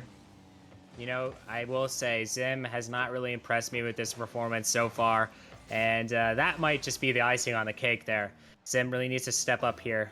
It seems like Sanzo and Kisby have what it takes to take down this Rival team, but Zim, he's not really playing that support role all too well. He's kind of leaving his teammates high and dry here, and I'm curious on your opinion on what Zim needs to do to kind of adjust to this Blaze playstyle and really get his foot in the door here. Yeah, I mean, for Blaze, you just got to stay connected here and not overcommit. Especially if you're Zim, you're kind of been playing that third man role. You just can't overcommit on your touches. You got to trust that these demos and these passes are going to come through. But you also have to be ready enough to get back to make that save like Kisby does there. And, you know, that's where Rival's been able to capitalize on Blaze, is these overcommits by that third man. So if you're Zimity, who's mainly been in that third man role, you just got to not overcommit. This opportunity to open net, Zimity barely able to get there just in time. But that's the key for Zimity if I'm him here in this game number 3. Yeah, it seems as though Rival has found their footing so far. Sanzo, great touch from him. Almost had an insane play. Kisby, he's going for that one. Thigh chat, a great 50. Now Zim's up with it. Gets a nice beat. Sanzo's up. Lucian, the accidental backflip. Sanzo with the flip reset. He gets it over one. Cynical, last to defend. Beautiful play from him. Kisby, over to Zim. Zim with one more touch. And oh my goodness, what a play from Zim when we thought it was all over for him. What a shot from him. I mean, he couldn't have placed that better. Yeah, no, that is just an insane angle, and Kisby is making sure Chad does not have a chance there. But hey, we talked about what Zimity needs to do. How about he does that, Gallium? How about he hits a nasty angle and cuts this lead in half? You know, you proved me wrong there. It's. I mean, I was kind of dogging on Arrival early on in the series. They kind of shut my mouth. I was dogging on Lucian. He shut my mouth, and now it's Sim. So, you know, if you're getting hated on by Gallium, just know there's light at the end of the tunnel. And matter of fact, you might be better off for it as Lucian. Matter of fact, I mean, let's just give the man a goal once more. He has 2 goals this game, and what a play from Cynical to get him to that point. Yeah, and that's a great ball. And I think Zimby maybe thought that ball was coming on target from that angle. A big misflip there in the net there, but Lucian is there to capitalize. And again, like I mentioned earlier, if Lucian is scoring goals here for this Arrival team, you really got to watch out if you're Blaze, as he's going to find himself a hat trick. Wow, it seems as though Blaze has just absolutely dissipated everything that was so good about them. Absolutely gone in an instant. And you know what? You people called me crazy. I told you, Arrival, their playstyle counters Blaze. It's just about if Blaze can adapt. Arrival's already adapted once in the series. Blaze has yet to do so. They're just continuing on the same path that they were on at game number 1. Sanzo with a free-ish shot sends it right into Thigh Chad. Thigh Chad, nice touch. Kisby, he's going to have an opportunity here. The bounce shot into the dunk. That's his second dunk in this series, and he just makes it look easy. Yeah, no, Kisby, I mean, he just got a big old body right here, and he's coming through. Watch out, Cynical. He's going to put that one in the back of the net, and great follow from him right there. And I do want to go back to your last point, Gallium, about making adjustments, and that's what teams don't oftentimes think about when we get in these best of sevens, best of fives early on in the season. A lot of times you can just play the same way. You don't really have to make adjustments to win 3 games. But when you get into these best of sevens, you have to adjust, especially when you're here in the grand finals. You got to make adjustments if you're going to want to win it all here. And, you mentioned it's such a crucial thing that I think oftentimes gets overlooked. Oh yeah, I mean, I think you see it a lot more in the higher leagues where the adjustments are made, but I mean, you see it in the lower leagues too, just not as frequent. And in that last Challenger League match, for example, Samurai opted not to take their timeout the entire series, and it really bit them in the butt. They got swept because of it. And it doesn't matter if you feel like you don't need to take your timeout as long as you know what you need to fix. But that's the thing. Some of these teams that are not really sure what to fix as a rival in a very comfortable lead here. They're driving this boat right now, and it seems as though Thigh Chat almost gets an insane double. Cynical can't find the touch as Lucian, a crucial miss, and that is going to be another Kisby goal, and that one is just hard to watch for Lucian. They needed not to give up a goal right here, and now Blaze is right back in it. Yeah, just trying to play a little bit too quick, trying to keep that suffocating pressure is a rival, and that can also sometimes be their downfall. That suffocating pressure, if they're not able to keep it there, we can see stuff like that happen. And that was a great counter attack, but still 30 seconds. But now Blaze only needs 1 right here to try to steal this game away. Yeah, 1 is the magic number. So Rockerman, you lied to me just now. I think the number is now 2. My bad. I mean, hey, when Cynical's out here on the pitch here, he's just taking it up there, putting it in. Who am I to guard against perfect shots there? Gallium in the top left there, and Blaze the deficit back up to 2. But I mean, I feel like it's such a close game here. Blaze did a great job to bring this one back. It seemed like Rival had all the pressure, and now 15 seconds remaining. Need to find 2 right here. Zimity's trying to come through, but a big block is going to deny it away as another shot can be saved. Oh my goodness, what a save coming out from a Rival, but it's not going to matter for Blaze. They tried their best, and Kisby actually gets one with 1 second remaining. Kisby being the guiding light for this Blaze team. He's the only one who's kind of woken up here. 1 second remaining. That is his hat trick. Can they get a goal here to tie this game up and send it to overtime? This kickoff is going to mean everything for both of these teams. Thigh Chat and Sanzo. It's going to be 50'd out. Cynical. He misses. Zim down the pitch. That's not the touch you want, and it's going to cost him here as a Rival. Going to take this game 3, and now Blaze are calling their timeout. Yeah, that's an interesting early timeout here, but I'm honestly not opposed to it. Teams often wait a little bit too late. You mentioned the Samurai in the last series. Big mistake by them. I know in both of our opinions, they should have called that timeout, right away when they got down 2-0 to try to bring that back. And, with a Rival on 2 wins here, Blaze is also opting for the same thing. And, it's not a bad timeout here, Gallium. I may have waited, but I'm not like, I'm kind of indifferent on this timeout. I don't think it's bad. I don't think it's necessarily the best, but I think it's valid. I mean, I think that's the beauty of timeouts. No, I feel like it's the team. If you feel like you need a timeout, you probably need a timeout. It doesn't matter how early or late on the series. You could be down 1-0 in the series, call a timeout, and it really turns the entire series around. Just depends on when you think you need to talk to your team. And I do actually agree at this timeout. They were only in this game because of Kisby making insane solo plays. There was just no teamwork whatsoever, a vast amount of mistakes. And after Zim had that insane goal, he was constantly making mistakes as well. Sanzo, he hasn't really made a whole lot of mistakes, but he hasn't really been that impactful in recent games. Game 1, he absolutely went off, but it seems as though it's kind of a Rivals game, or sorry, a Rivals series to lose. They're up 2-1. Rival hasn't really been in the spot much before. And, they're just basking in the sunlight. They're up in a series for the first time since, I believe, the quarterfinals. So, it's always nice to have that lead, but it's a mental war at this point. When you're up in the series, you really have to lock in. You can't let the other team take even a single game. Yeah, no, I mean, calling the timeout, it's an important thing to give you back your momentum, but it also is a little bit risky because you really want to come out and win this next game here. And so they're banking on, the adjustments are going to work here for their timeout. Obviously talking over. I mean, I think they just really need to be more connected on the third man. I think Arrival has caught him out many times, on the counterattacks here. And if you are Blaze heading into this game number 4, you got to find your way to make Arrival awkward. You kept them on their defensive end so many times, especially in that first game and even in game number 2. So if I'm Blaze here, get that pressure up, make Arrival use a lot of their boost, make them try to make clutch saves at the last second as they're trying to start it out right here, but Arrival is trying to slam the door. I mean, what a play from Zim early, and he's just going to get this one started off hot. He had a rough games 2 and 3, and it seems as though he recovered. What a play from all 3 Blaze members. Sanzo over to Kisby, and right over to Zim with the shot. Blaze, they're up 1-0. Arrival, they're now down in game 4. Can they recover?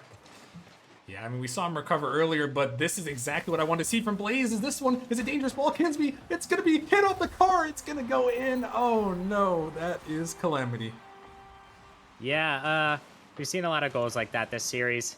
And, I'm just not even going to comment on it, Rocker Man. It just happens. Move on. Let's skip this one. Yeah. Skip the replay. Come on, Rocker Man. Yeah. Get that stream or something. He's slacking. Crip and whatnot. But we see Sanzo gonna take it up. He almost gets a nice touch. Cynical down the pitch. It's Kisby now back to defend. Can he get a nice touch? He does. Sends it off the ceiling. Sanzo, he can't find the touch back. Now it's Thigh Chat again getting dunked out by Kisby. I mean, is this kid just downing protein powder in his free time? He has dunked not once, not twice, but 3 times in crucial moments. I mean, just absolutely ludicrous. Yeah, I mean, that one, it's not going in the back of the net straight off of Kisby, but the follow-up is, and yeah, you're exactly right. Kisby is positioning himself perfectly on a majority of these challenges, and he's really keeping his team in this series. Without Kisby, I mean, who knows where they might be. As another shot coming through, but Tai Chan is there just in time. But that's a great answer after giving up the tying goal there. And now Blaze, got to try to keep your pedal to the metal if you want to keep the series going and tie it up. I mean, if you told me Kisby was going to be the best player on Blaze's playoff run before the playoffs, I probably would have laughed at you and, not thought much of it. But it seems as though Kisby's just found his way so far, as almost a nice 50 coming out from him. But Sanzo, he's going to have to recover this one. Takes one. Tries to get a second. A nice dunk from him, but Zim, he's not ready for that one. 3 minutes, 25 seconds remaining. Kisby gets a pass over Zim. Gets it over to Sanzo. Sanzo, he can't find the touch as Cynical gets it down the pitch. Thigh Chad down the other way as Lush. Amazing shot from him. And that one almost went in the back of the net. Arrival, they're knocking at the doorstep here. It's just a matter of time before they score here, Rockerman. Yeah, I mean, they're having good offensive pressure there, but Blaze on the defensive end doing just enough to get that one through. And again, you just got to be careful. Don't commit that third man if you're Blaze here, and you can hold on to this lead and capitalize on Arrival. But they are still hungry and trying to find that pressure here. As Zimity, another big misflip, but not able to shoot it on the open net. And it seems so uncharacteristic. We're not used to seeing Zim like this. Yeah, it just seems like he's out of the flow, out of the rhythm. Luckily for him, that backflip didn't really cost him that much, but I think Blaze needs to interpret the 3 C's of Rocket League. Connections, and I forgot what the 2 C's are, Rockerman. I'm kind of blanking on these ones, and the 2 other C's, but, when they'll come back to me, but, they'll come back to me at the moment when Blaze is losing the game. And right now they're not losing the game as Arrival taking the ball down the pitch. Zim sends it over. Cynical sends it down to Lucian. Lucian over to Thigh Chad. Sanzo gonna leave it for Kisby. Kisby off the backboard. Yet again, another dunk. Zim, he's up with it. Can he find the touch? He does. Sanzo, nice delayed shot. Not gonna do enough though. Kisby gets one. Tries to find another. He's just faking out the entire team. A nice bump from him. But Thigh Chad gonna stay strong here. And I think one of the C's is control. And Zim, he's controlling the ball here. What great control from him. And the last and final C that I think is the most important is capitalization. You have to capitalize on all of your shots. And it seems as though right now Blaze is just doing a better job, but Arrival, they're knocking at the doorstep here. Will it matter? Sanzo almost having a highlight reel goal there. Cynical sends it over. Kisby gonna get a nice touch. Zim over to the corner. Sanzo gets a touch. Lucian gonna find a touch himself. Kisby gonna demo him out. Now Sanzo gonna get the bump out of thigh. Chad Cynical having to rush to get that one. 50 seconds remaining. Zim sends it down the pitch. Sanzo gets a single touch. Cynical down the pitch. He goes. Now it's Kisby. Gets one. Tries to get a second. He can't. Blaze, can they hold on to the lead and tie this series up? Cynical gonna get a 50. Kisby up to the backboard as Cynical, a rare miss from him. Thigh Chad gonna have to 50 that one out. Lucian to the sidewall. He gets a nice couple of touches. Now it's up to Kisby to control this ball. Cynical gets it down the pitch. Thigh Chad, he's gonna find the touch. Sim now over to Cynical. Cynical, he gets one. Can he find a second? He misses. But what a save by Zim. He saves certain doom from his Blaze comrades as 5 seconds remaining. Almost a critical mistake turns into heroics for Zim as Thaichad, he hits it to the ground. Not sure if he meant to do that, but it's tied now, Rockerman. This series 2-2 now. Yeah, and Blaze did exactly what they needed to do in that game, Gallium. I was just watching them just boost Starve Arrival that entire middle game after they go up 2-1 there. Just a complete boost Starve from Blaze there. Arrival was unable to break out of their zone. They had one great chance at the end, but that last second heroics there, able to push it away. So, I mean, good on Blaze. They did what they had to do here, and they're able to tie the series up. Yeah, I think that game was genuinely very important for them. Yeah. You don't obviously want to go down 3-1 in the series, but I think it's important for them to prove that timeout definitely helped. I think it helped in their mental as, yeah, a little bit of an insane stat here. Sanzo, he had 8 shots on his own. Wow. That's a little bit ridiculous. Yeah, no, he was putting up the pressure there, and that's what Blaze need. You need Sanzo to put on that pressure there on that Arrival end, and you only see 3 shots for Arrival, so they just really were not able to break out, and that was the key to victory in their game 1. That was their key to victory there in game 4, and now heading into game 5. That's the key we're all looking at on both sides. Can Blaze keep that pressure? Can Arrival break out here? Game 5, such a crucial game to put someone on championship point.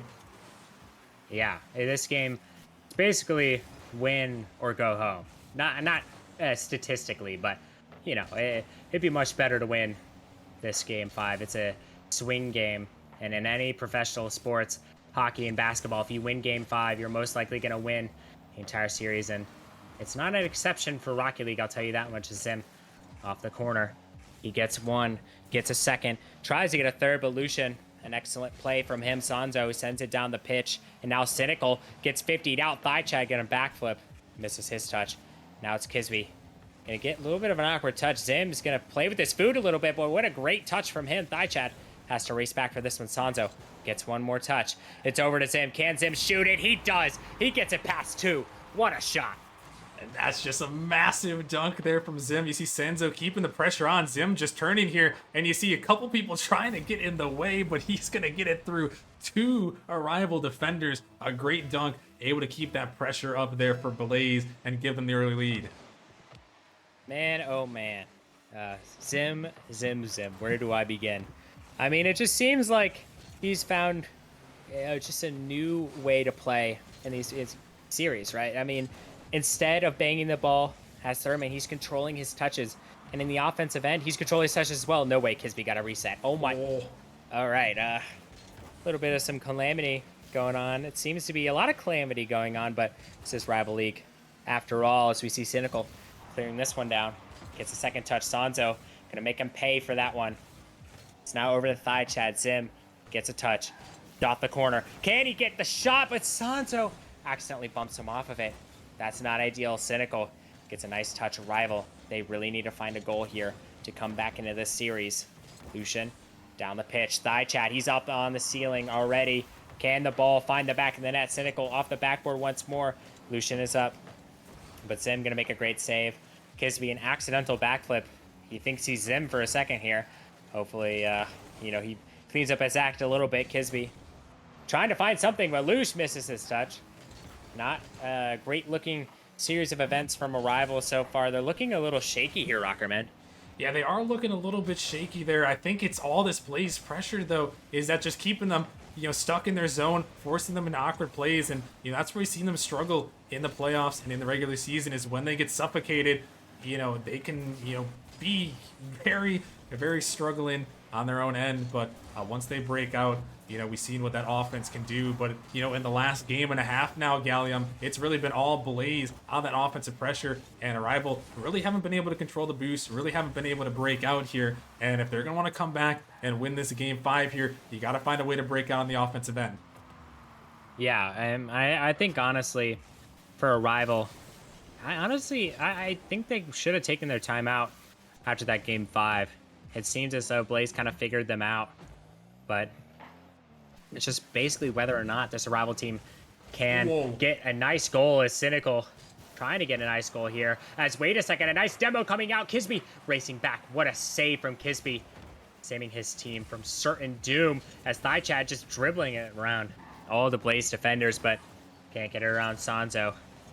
Sanzo, a consensus top 5 Rival League player. He's definitely playing like it. Definitely the most consistent player on the pitch. Zim, great touch from him. Now it's over to Lucian. Lucian gets the 50. Sanzo gonna chase this ball down. Cynical over to Kisby. Kisby, he gets a single touch. I think he's going for another 50. And I mean, at this point, I don't really blame him, Rocker Man. Yeah, no, he's just trying. His Chat is gonna put this one in off the post. Arrival on that counterattack is able to break through, and Sanzo, he was right there, but Chat just got it over him. And again, it's that capitalization, Gallium. If Arrival is gonna win, they gotta find a way to break through and find that counterattack. They found it right there, able to tie it up. There's a C in Rocket League for a reason, and I think capitalization is exactly what Chat did right there. And it hasn't been the prettiest game from Arrival, but they've kept themselves in the series. But oh my goodness, what a pass and what a shot, an absolute ripper. Yeah, Kisby with a great bang out there, and Zim with the extension there. Just great speed on that ball to find the top right. A great play by him, able to take the lead right back, right when Arrival seemed like they may have got a foot in the door. Zim goes through and slams it. What a play from Zim as Chad. I mean, an insane 50 coming out from him, especially he was just on the ground, just basically at the mercy of Zim just then, as Sanzo gonna get a nice touch. Tries to find another. He gets the flip reset. Chad now. Can't find the touch. Zim off the backboard. It's over to Kisby. Kisby gets it off the backboard once more. Now Cynical gets it over one. Never mind. Zim decides not to be the one. In that scenario is Lucian. He gets it off the backboard. If you count Sanzo as the backboard, it's Cynical. Can't find the touch. Lucian makes a critical mistouch here, but it doesn't punish them yet. Chad, can he make another play to get his Arrival boys back into this game 5 as Cynical? Oh my goodness, what a play from Arrival. Chad, a great read. And oh man, I mean, you really can't blame Arrival for that attempt. That was a great attempt, but even better defense from Blaze. Has 5 seconds left. Lucian, he tries to get it down the pitch, but Zim, he beats him out. Sanzo just gonna let it drop, and Blaze, they take this game 5. And, do you take your time out here? I'm thinking you do. Yeah, I think you definitely call the timeout here on match point here. Blaze have really kind of found that offense in the last couple games, and it's put Arrival on the back foot. I mean, the shots tell a different story here, but I really think that Blaze was performing exceptionally well in these last couple games, Gallium. And if I'm Arrival, I'm probably calling the timeout here just to talk things over and try to just reset this series a little bit and, see if you can slow down Blaze. I mean, the counterattacks, there were a couple opportunities on their end. I don't think they played terribly in that game, but, you got to come through. I mean, now Blaze is 1 win away from pulling the championship, trying to bring it back from last season where they couldn't quite pull it off. And we're going to have to see what's going to happen heading into game number 6. Yeah, I mean, I will say Cynical did not have himself a game. 84 points, a little tragic from him, but, hopefully he can bounce back in this do or die couple of matches here. Arrival, they're going to need a lot more than Chad counterattacking to get themselves back into this game and back into the series. As you know, Forbidden Temple provides a lot of some crazy things happening, of course, but I think the craziest thing that's happened is Arrival.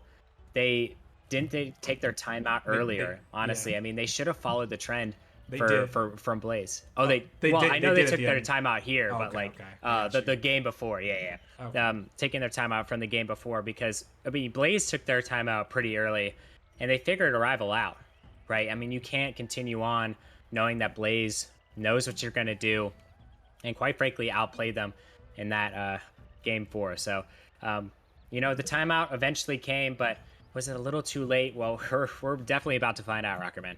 Yeah, no, we are gonna find out, and if your rival, you gotta talk things over here, and you gotta find a way to put Blaze on the back foot. I think what they did really well in that game number 3 is that Blaze was actually the ones on the back foot. Arrival was catching out the counterattacks on numerous occasions here, and now if you're a rival here, you gotta find a way to break out on those counterattacks. Don't let Blaze just suffocate you on offense. That's when a rival can really get down and can really get in a tough spot. So as we're into game number 6 here, Gallium, we'll have to see if Arrival has a game 7 in store for us, or if Blaze are going to get revenge for last season and take the championship, as Sanzo is starting it out with the first goal.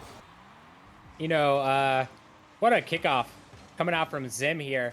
But Sanzo had the follow of his lifetime. Lucian just didn't expect him to follow it like that.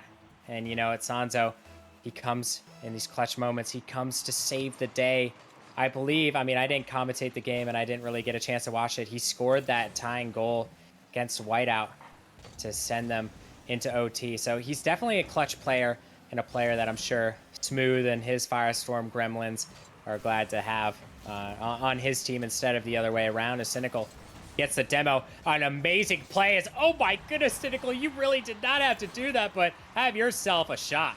Hey, if there's one thing about Cynical is even if the net is open, he is still going to try to take the best shot and try to get there as quickly as possible here. And a great play from him right there, finding that counterattack, the demo on the last man, open up some space. And again, it's that Arrival counterattack. That's what they have to do if they're going to want to win this one. It's another kickoff goal is going to come through. Zim going to send it in the back of the net.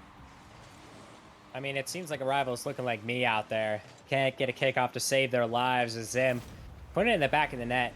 And that's, again, where it's just the person who's following being so aware of the Arrival follow player. And it just seems to work out for them every single time. Asanzo going to get a clear, not the best clear, Slychad. Going to get himself a free touch. Kisby with the power clear of his own. Lucian gets one. Cynical gets another. Tries to find a touch. It's off the corner. Kisby, he gets one. Tries to send it over to Sanzo. Sanzo with the shot. Cynical, an insane save from him. He's having himself a much better game than he did last game, and that's definitely gonna matter here. It's Lucian. Oh no, he misses a wide open net. That is devastating. Yeah, that one is one that Lucian's going to want back. He wasn't at quite the best angle, but I'm sure he'll tell you that he should touch that. It's holy thy Chad.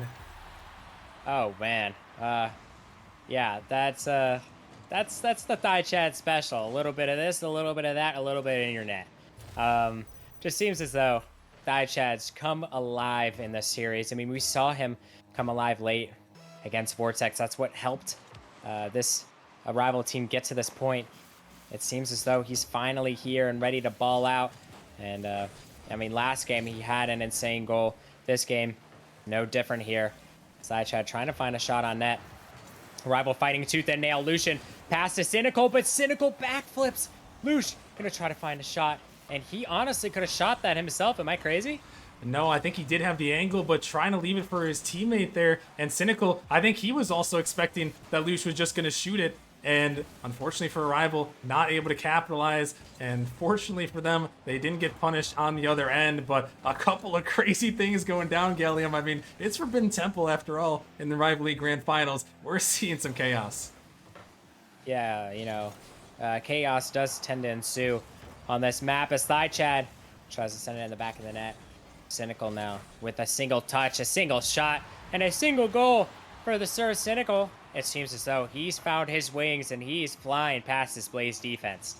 Hey, Gallium, we might have to add a 4th C to those Rocket League terms there. I'm putting 4th C as cynical right there because he is going off here on Forbidden Temple, trying to send this to a game number 7, and he's been such a key. But Arrival, they gotta be careful on these kickoffs though, Gallium. That's the one thing. We saw 2 kickoff goals, another close opportunity there, but Arrival finally take the lead here, trying to send us a 7.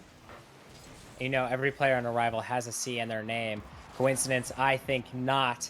Here is Blaze trying to claw their way back into this one. They've done it before. Can they do it when it matters most? Here's Zim. Not wanting his team to go down and play game 7 here. Kisby, a great pop.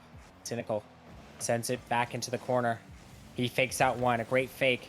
50's out Zim, but it's not going to be an ideal touch. Kisby going to race him for it. Kisby, a great first touch. Thigh-chad going to be there to save that one. Sanzo can't find the touch. Zim off the corner. Can he get the read? He does, but a great 50 from Cynical. He read that the entire way through. Kisby with one. Great control from him. He's trying to get the 50. Thigh-chad knows that. He fakes it out. A smart play from Thigh-chad. And that just honestly saved them from a goal being scored. I mean, really heads-up play from Thigh-chad. Yeah, Thigh-chad, he's so smart on the defensive end. He can lock it down as he's trying to get up to this one, going to make the save. But right now, Gallium, Blaze, they are the ones with a lot of pressure on the offensive end as Kisby is trying to keep that one around as well. And that's what can be dangerous for Arrival. Blaze is looking. They're trying to fire it, but Lucian is going to deny it away. And Arrival, they got to try to break out here. Otherwise, Blaze, it seems like they're only a moment away from trying to put one in. It almost looked like Thigh-chad was going to get himself another goal. But, you know, luckily for Blaze, he did not peak yet again. As Zim is going to send it over to Sanzo. Sanzo off the backboard. Kisby can't find the touch. Now it's Zim. Sends it over. Lucian going to leave it for Cynical. Cynical with one. Tries to get a second. He does. Lucian lats to defend. Zim, a great 50. Sanzo, a great shot, but an even better save from Cynical. Kisby, he's going to have to get a nice touch here. He does. And absolute insanity on the Arrival end. It seems like they don't want to give up a goal, and I don't blame them here. As Cynical, he's off the ceiling. He gets a single touch. Gets another. Just absolutely hounding this Blaze defense. Zim, he's up with one. Gets it almost past Lucian, and it's just water falling down here. Kisby, he gets a single touch. Cynical, he sends it up to Kisby. Sanzo, he's there for it. He can't find the shot. Zim, he tries to find the shot himself. Now Kisby racing back. He dodges the demo that was going to basically happen, but, you know, it was going to happen anyway. It is Arrival after all. As Zim, over to Sanzo. Lucian, going to send it down the field. It's off the backboard. Kisby, he sends it over. Can Blaze find a goal to extend this game 6 into an overtime? 4 seconds left. Kisby, over to Zim. Zim, he gets one. Can he get the second? No, he cannot. And Rockerman, I think you need to start typing that Game 7 announcement, buddy. Yeah, we're heading to Game 7, Gallium. It's going to be one game to decide the championship here. And Arrival, they locked it down on the defensive end at the end of that last game, Gallium. I mean, Blaze, they were throwing a lot of punches, but Arrival made some clutch saves at the very end, held on to their early lead that they built halfway through that game and brought it to 7. And I mean, now it all comes down to this, Gallium. You know, throw the rest of the series, out here. We're just playing one game to decide the championship here. And, both these teams, you got to come out early. If you're either of these two teams, it's Game 7. Whoever comes out with that first goal, you can really start that pressure off, start that offense here. And, these teams have battled back and forth this entire series, Gallium. And, of course, we got one more game. I mean, I know from my personal playoff experience this season, we were up 3-2 in Velocity. They took us to a Game 7, and we thought we had it in the bag, but they took us to a Game 7. And Game 7 for Blaze, they have to look at it with excitement, because it's Game 7. It's thrilling. It's all you want in Rocket League. This is Rocket League right here.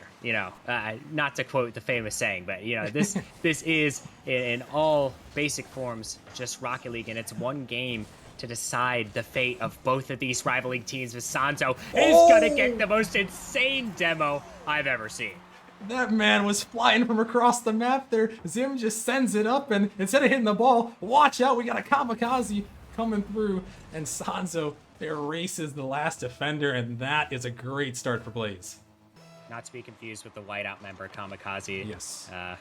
of course, just had to clarify here as Thaichad. He's up with one. Can he get the bump himself? I mean, they're just going to go bump for bump, but great play from Zim. Defensive end. He gets a touch.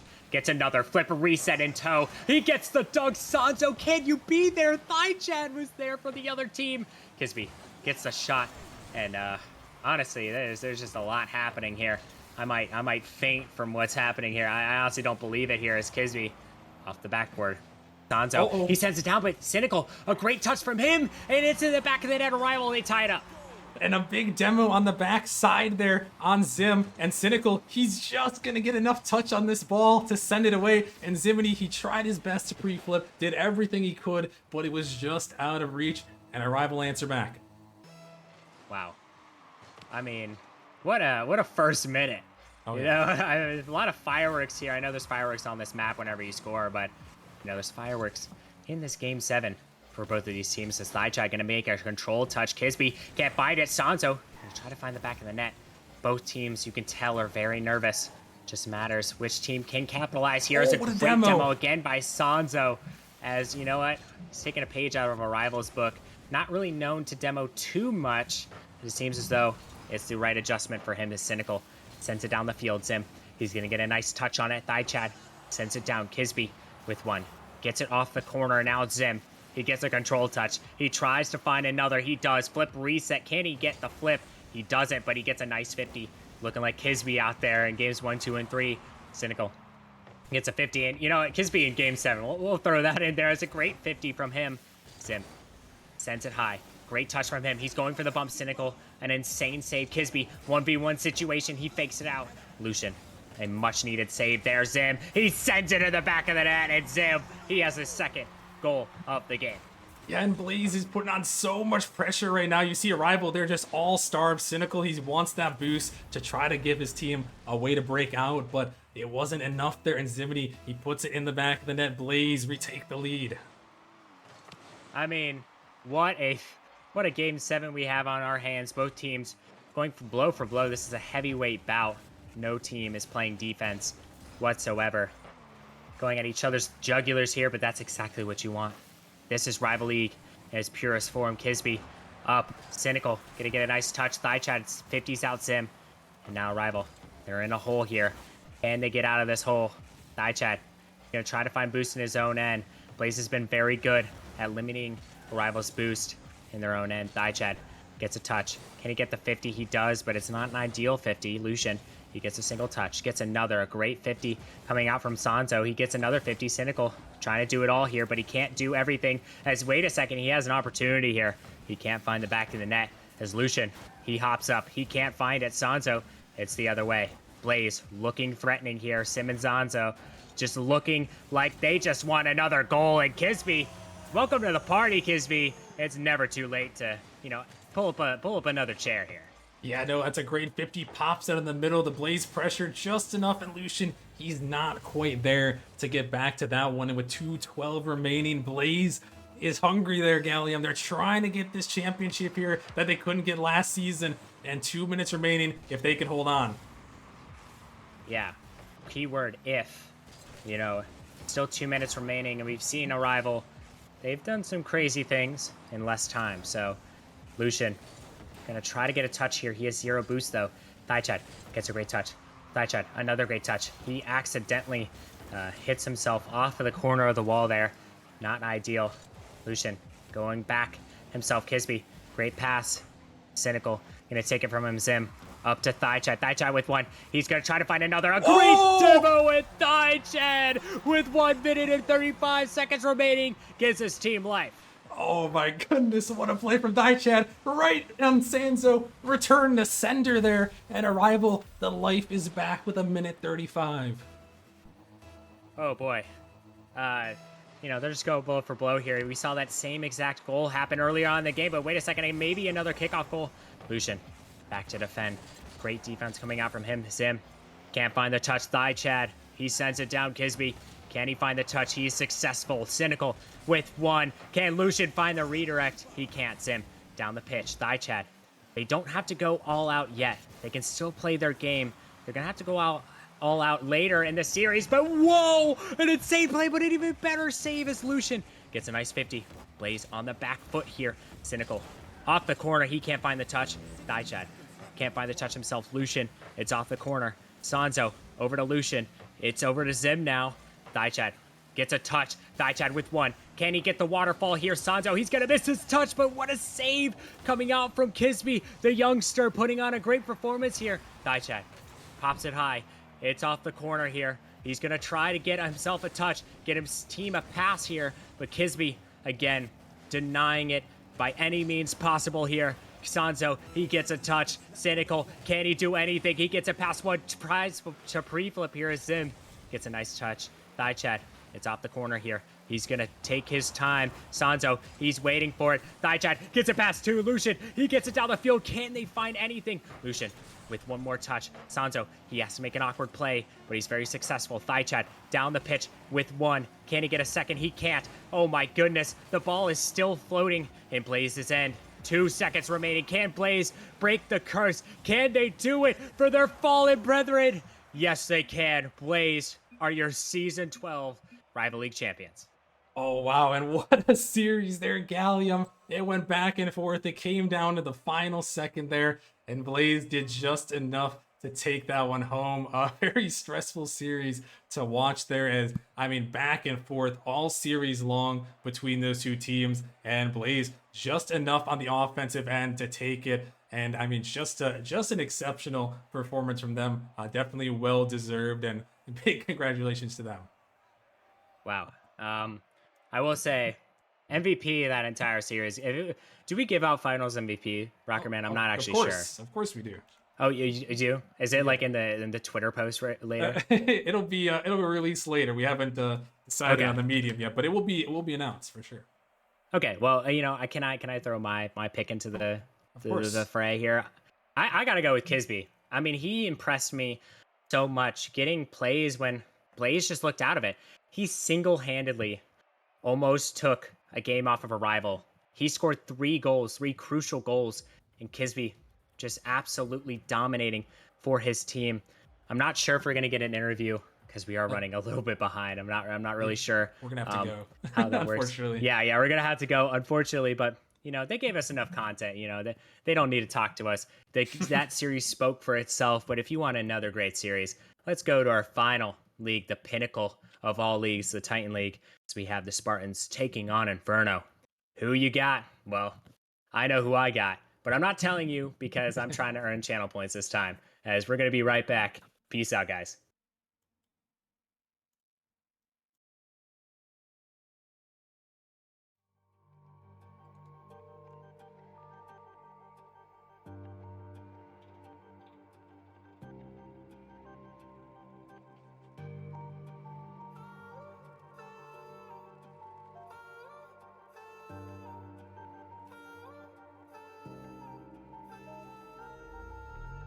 You're too codependent.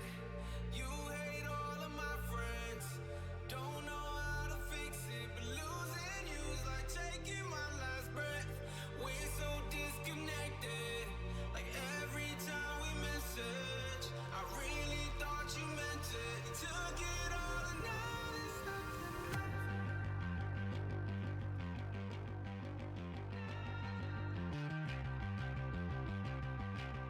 Took it all and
Sometimes I can't help but feel like I don't belong here. Out of place, out of my.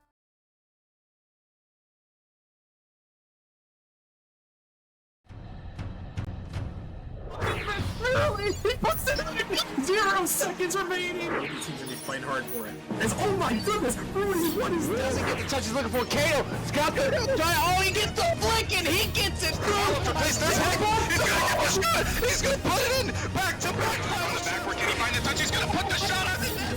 High off the backboard here. Opportunity. Here comes the shot. Hold on. Surely this kid. Oh my It's lord. go with the shot. It's gonna go in. Oh, Palpatine on the goal line. He did not win. Nearly over. Sweet. It comes through. The Venom, the improbable, the impossible, the 4-time champions.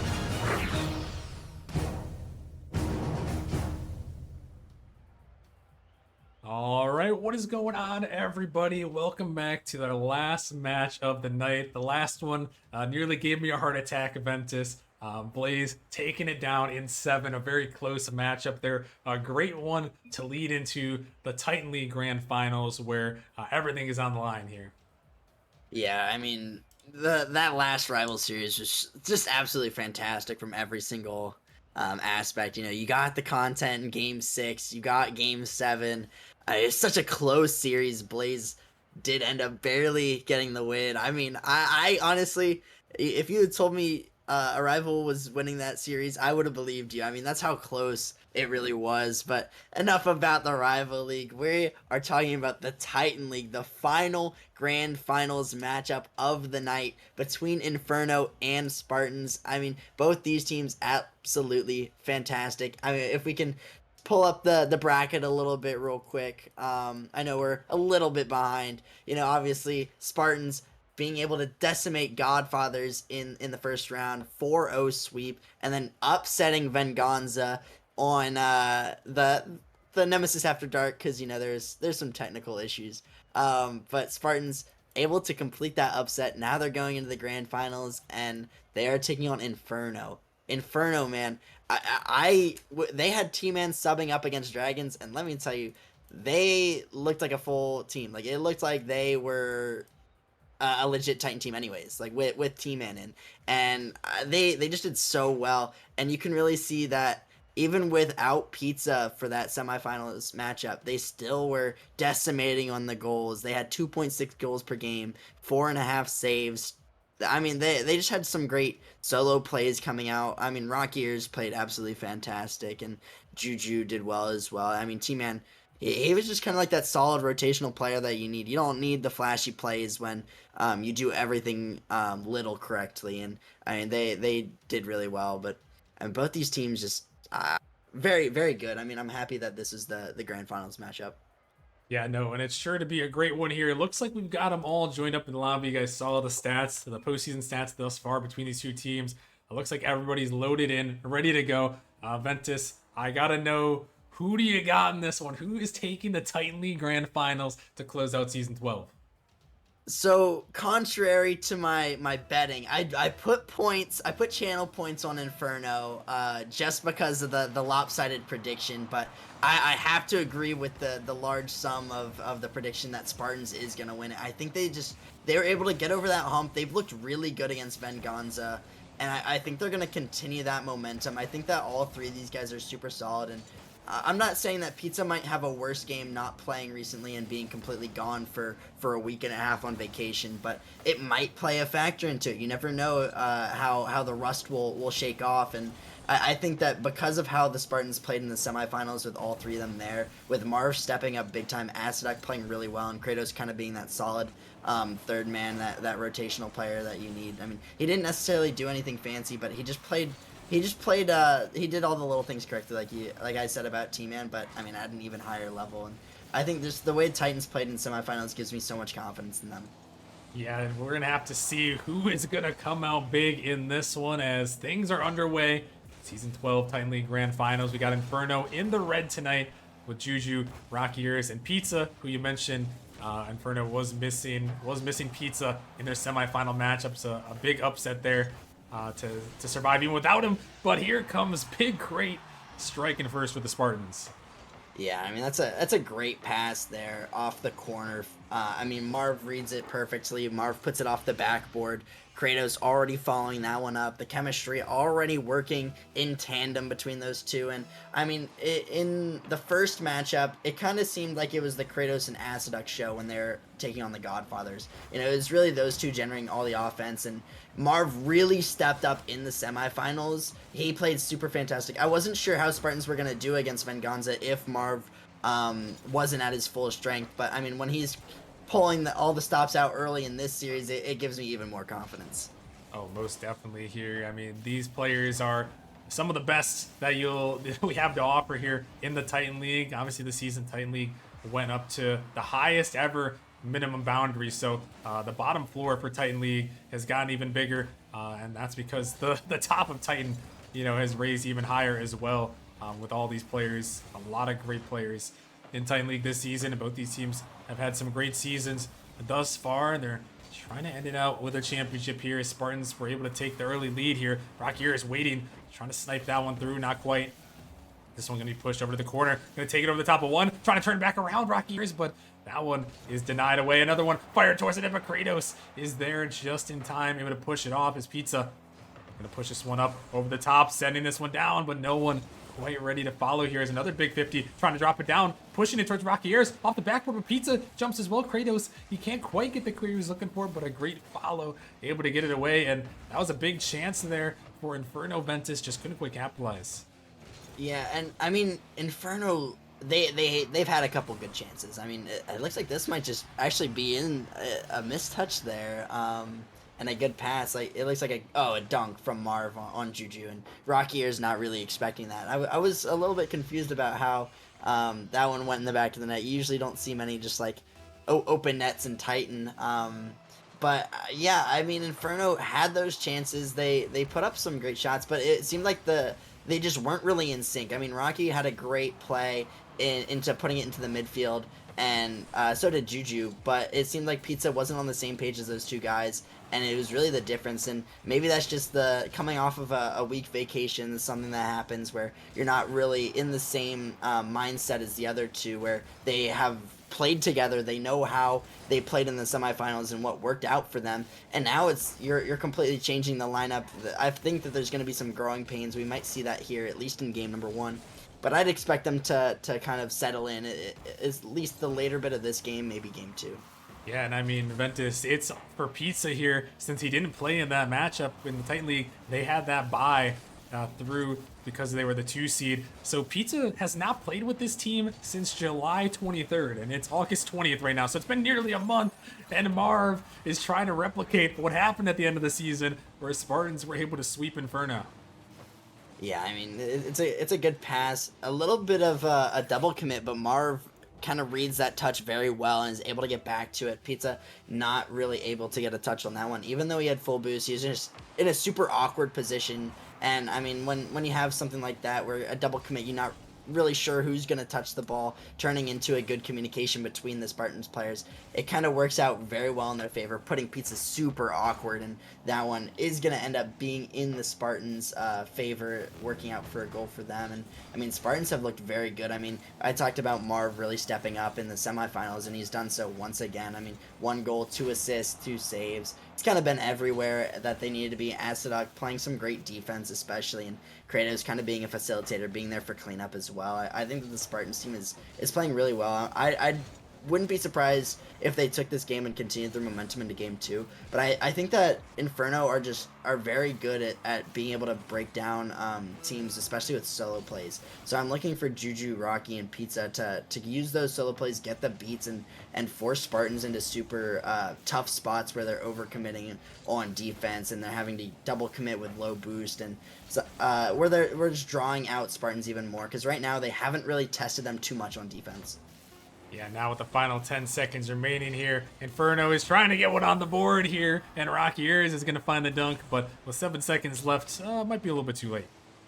Yeah, and this is a great play by Pizza, especially going for the bump, forcing him into a bad spot, and Rocky taking full advantage of that. He's just able to get a low 50, put that one in the back of the net, give Inferno a little bit of a consolation prize. Yes, they are going to probably lose this game number 1, but it gives them some momentum, some confidence going into game number 2, where they're able to break down the Spartans' defense. They're able to capitalize on a misrotation of sorts, where they had Marv last back with relatively low boost in a 2v1. And I mean, overall, it's just a feel good. You know, you finally got the Pizza and Rocky working together, and they contributed to a goal together, and I think that's what you need going in. You don't necessarily need to win game number 1, as long as you feel confident about the outcome of, hey, I know we lost 3-1, but we looked a lot better in the second half. So I think that they aren't too upset with the loss. Yeah, no, definitely, it definitely got something at the end there, as we're going to get a little bit of a server reset here going into game number 2. But I mean, really, just playing a solid game right there in that game number 1. Were the Spartans. I mean, they did whatever they had to do, Ventus, and it seemed like they were just able to hold on for the rest of the match pretty much. Yeah, it seemed like Kratos was really working well in tandem with Marv, especially. Those two were on the same wavelength when it came to passes off the corner backboard and just getting follow-up touches for each other, cutting in the middle of rotation. And they worked really cohesively. It's something that they did well in the Venganza match, but we didn't have to see too much. But I think that it's really going to be up to Inferno. I mean, obviously, I'm looking for Pizza to step up. He's on vacation. He hasn't played much with them. It's really going to be up to him to see how well he fits in. He's got to mesh with that Juju and Rocky, because obviously they played very well when they played against Dragons. They were able to shut them down completely, have a lot of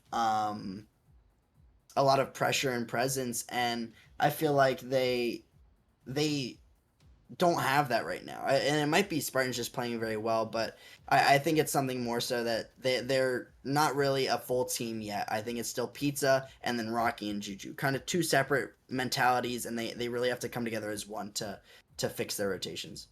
Yeah, and we'll have to see if they're going to be able to do that heading into game number 2. Spartans going to be up 1-0 in this series here. As looks like we're having a little bit of technical difficulties here, but we'll try to resort it out here in a second and see what we can figure out. But I mean, yeah, Inferno, you know, they've been one of the better teams in Titan League this entire season, and you know, trying to close it out right now. Trying to end it off with the Spartans. You know, they gave them a really good run here in that first game. I mean, what do you need to see here from Inferno Ventus in game number 2 to try to bring this one back? I feel like just they weren't as dominant in the midfield. I feel like a lot of times they had to solo play out of their back end of their half, and they might have gotten a beat on one of the Spartans defenders, but there was always a follow up, and there wasn't any passing or communication in the midfield between the Inferno players, and so I talked about it a little bit earlier with being in sync with each other, and I think that really holds true. If you don't have any communication or any trust in your teammates, especially, you're going to start to double commit, you're going to start to overcommit, and it's going to end up really, really poorly. Yeah, no, definitely so here as we're going to try to get this next game going in here in just a second. See if we can reset it up here as we're going to try to get into this one. But a little bit of scuffed here to try to get it reset here. But we will get it going here in just a sec. Any final thoughts here, Ventus, before we get into this next game? No, I think that Inferno need to come out swinging. I think they need to play aggressively. And I think that they have what it takes. I think that these guys are both really good teams. Yeah, definitely so. As looks like we're gonna get it going. Okay, never mind. It's a little too scuffed here. Actually, they're on the team now. We can reset it from here. We're still working out the kinks. We're still working out the kinks here. Yeah, there we go. Hey, this is when admin is really useful. You know, match admin. You can actually reset it and then. Yeah. We'll restart it. We'll restart it from the kickoff here. There we go. That looks good enough for me here. As we'll get it underway. Yeah, it did kind of just give us like a 1 second start there, but we got it sorted here. We're gonna get it into game number 2 here of the Titan League Grand Finals, and Spartans still holding on to that one game advantage here in this one. We'll see if they can add to it, or if Inferno can battle back, as this one is pushed off into the corner. Marv gonna take control. Rocky Ears gonna push that one up in the ceiling. 50 gonna come across as it's gonna be blocked off to the side. Pizza gonna find that 50 ball up in the midfield. Gonna be punched off the corner there, dropping down in the midfield, looking for a bump there, but Rocky Ears is gonna clear it out as Kratos got a lot of boost. Gonna try to find the 50, but Pizza with a great dunk, able to get that one away. As Marv send this one off to the side, gonna throw it off the backboard, can't quite find the follow, but here comes Aciduck, gonna throw that one in bottom right, and Spartans take the lead. Yeah, I mean, this is a great demo on Kratos, able to take out one of the players with boost on the ball. And, I mean, Marv, free touch to the backboard. Rocky, not really able to get that read, at least not in time where Aciduck is able to put that one in the back of the net. And it just seems like Inferno is playing very reactive right now. They're not playing proactive with the understanding of how the play is developing. They're expecting their players to full beat Spartans a lot of the time, and when that doesn't happen, they are fully committed to that read. And when they get demoed, or when there's a bump or a beat in the midfield, then they just completely fall apart. Like I think, was that Rocky Ears expected Juju to get a touch in the midfield, but when Spartans was getting a beat on him, Kratos got a beat on Juju in the midfield. Rocky completely fell apart because he was over pushed up on the read that he had, and it wasn't the read that came to fruition. And I think that they're just trying to play too much to the one specific outcome that they're expecting, and that they're not accounting for all the other outcomes that may happen. Yeah, no, and you saw it there. That overcommit is going to allow Spartans to get that goal and put themselves up 2-0 here in game number 2. This ball going to be blocked up, heading back towards Spartans' end. Rocky Ears tries to find the 50. It's going to go back the other way.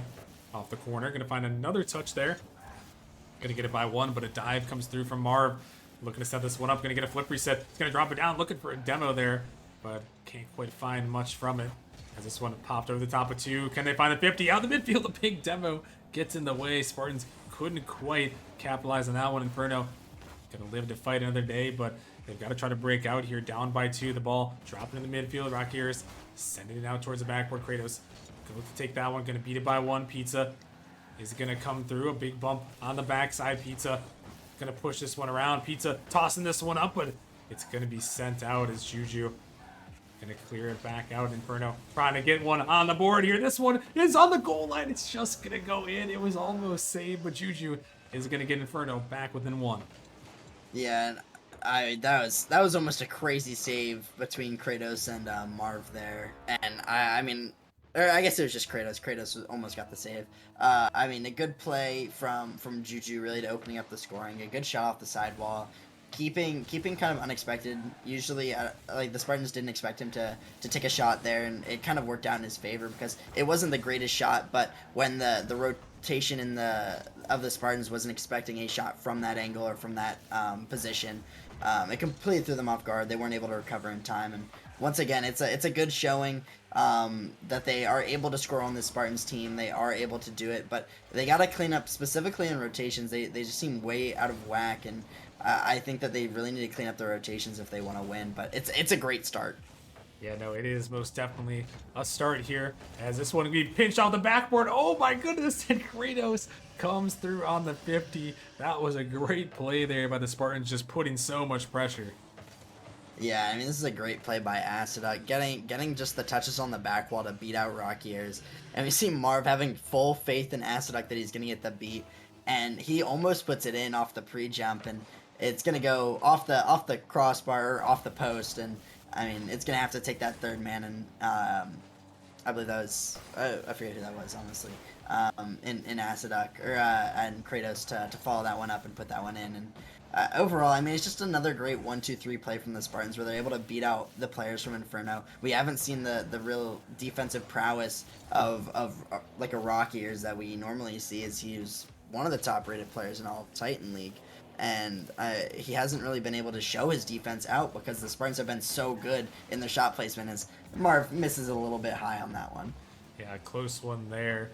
Not quite able to get that one, but yeah, in that last Spartans attack, they sent everybody to go after that net, and Inferno didn't quite have an answer to get it away, so they're trying to push this one out. Now the net kind of open, opportunity, going to take it a little bit slow, trying to fire it past, but Juju can't quite get it around the last defender. Is Marv now going to send this one out? Going to pop it by one, looking to stay with it. Going to hit it off the backboard again. Acidic trying to get up to that one. Kratos looking to come through, but not a lot of boost. Marv coming back, a big double commit. There's now a minute remaining. Inferno has a good opportunity for a counter, but can they push it away off the backboard? Follow-up shot is going to come through Juju, and Inferno going to find a great counter.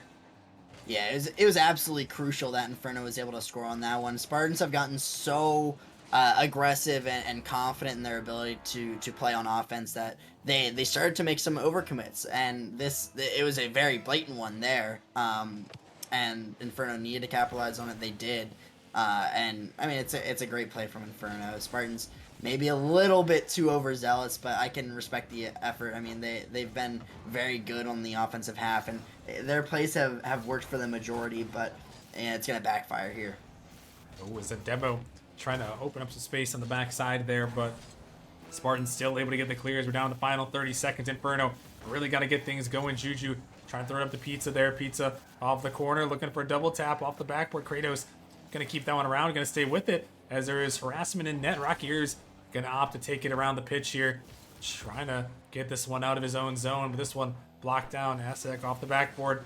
Gonna leave it for Juju. Juju up to Rocky Ears, trying to fire it towards the net, but he couldn't put it on. Marv may have been there to block it away. This one's still floating. Kratos gonna push it up, trying to get it towards the ground, and it will touch there. And the Spartans gonna come through with a Game 2 victory, put themselves up 2-0 in the series.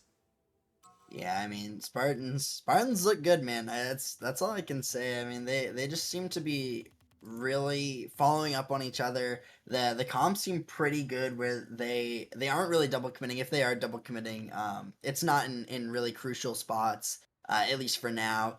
And they only had that one really bad overcommit where they double committed. But for the most part, I mean their aggression has worked out. It's kept Inferno on the back foot. They've been taking the boost.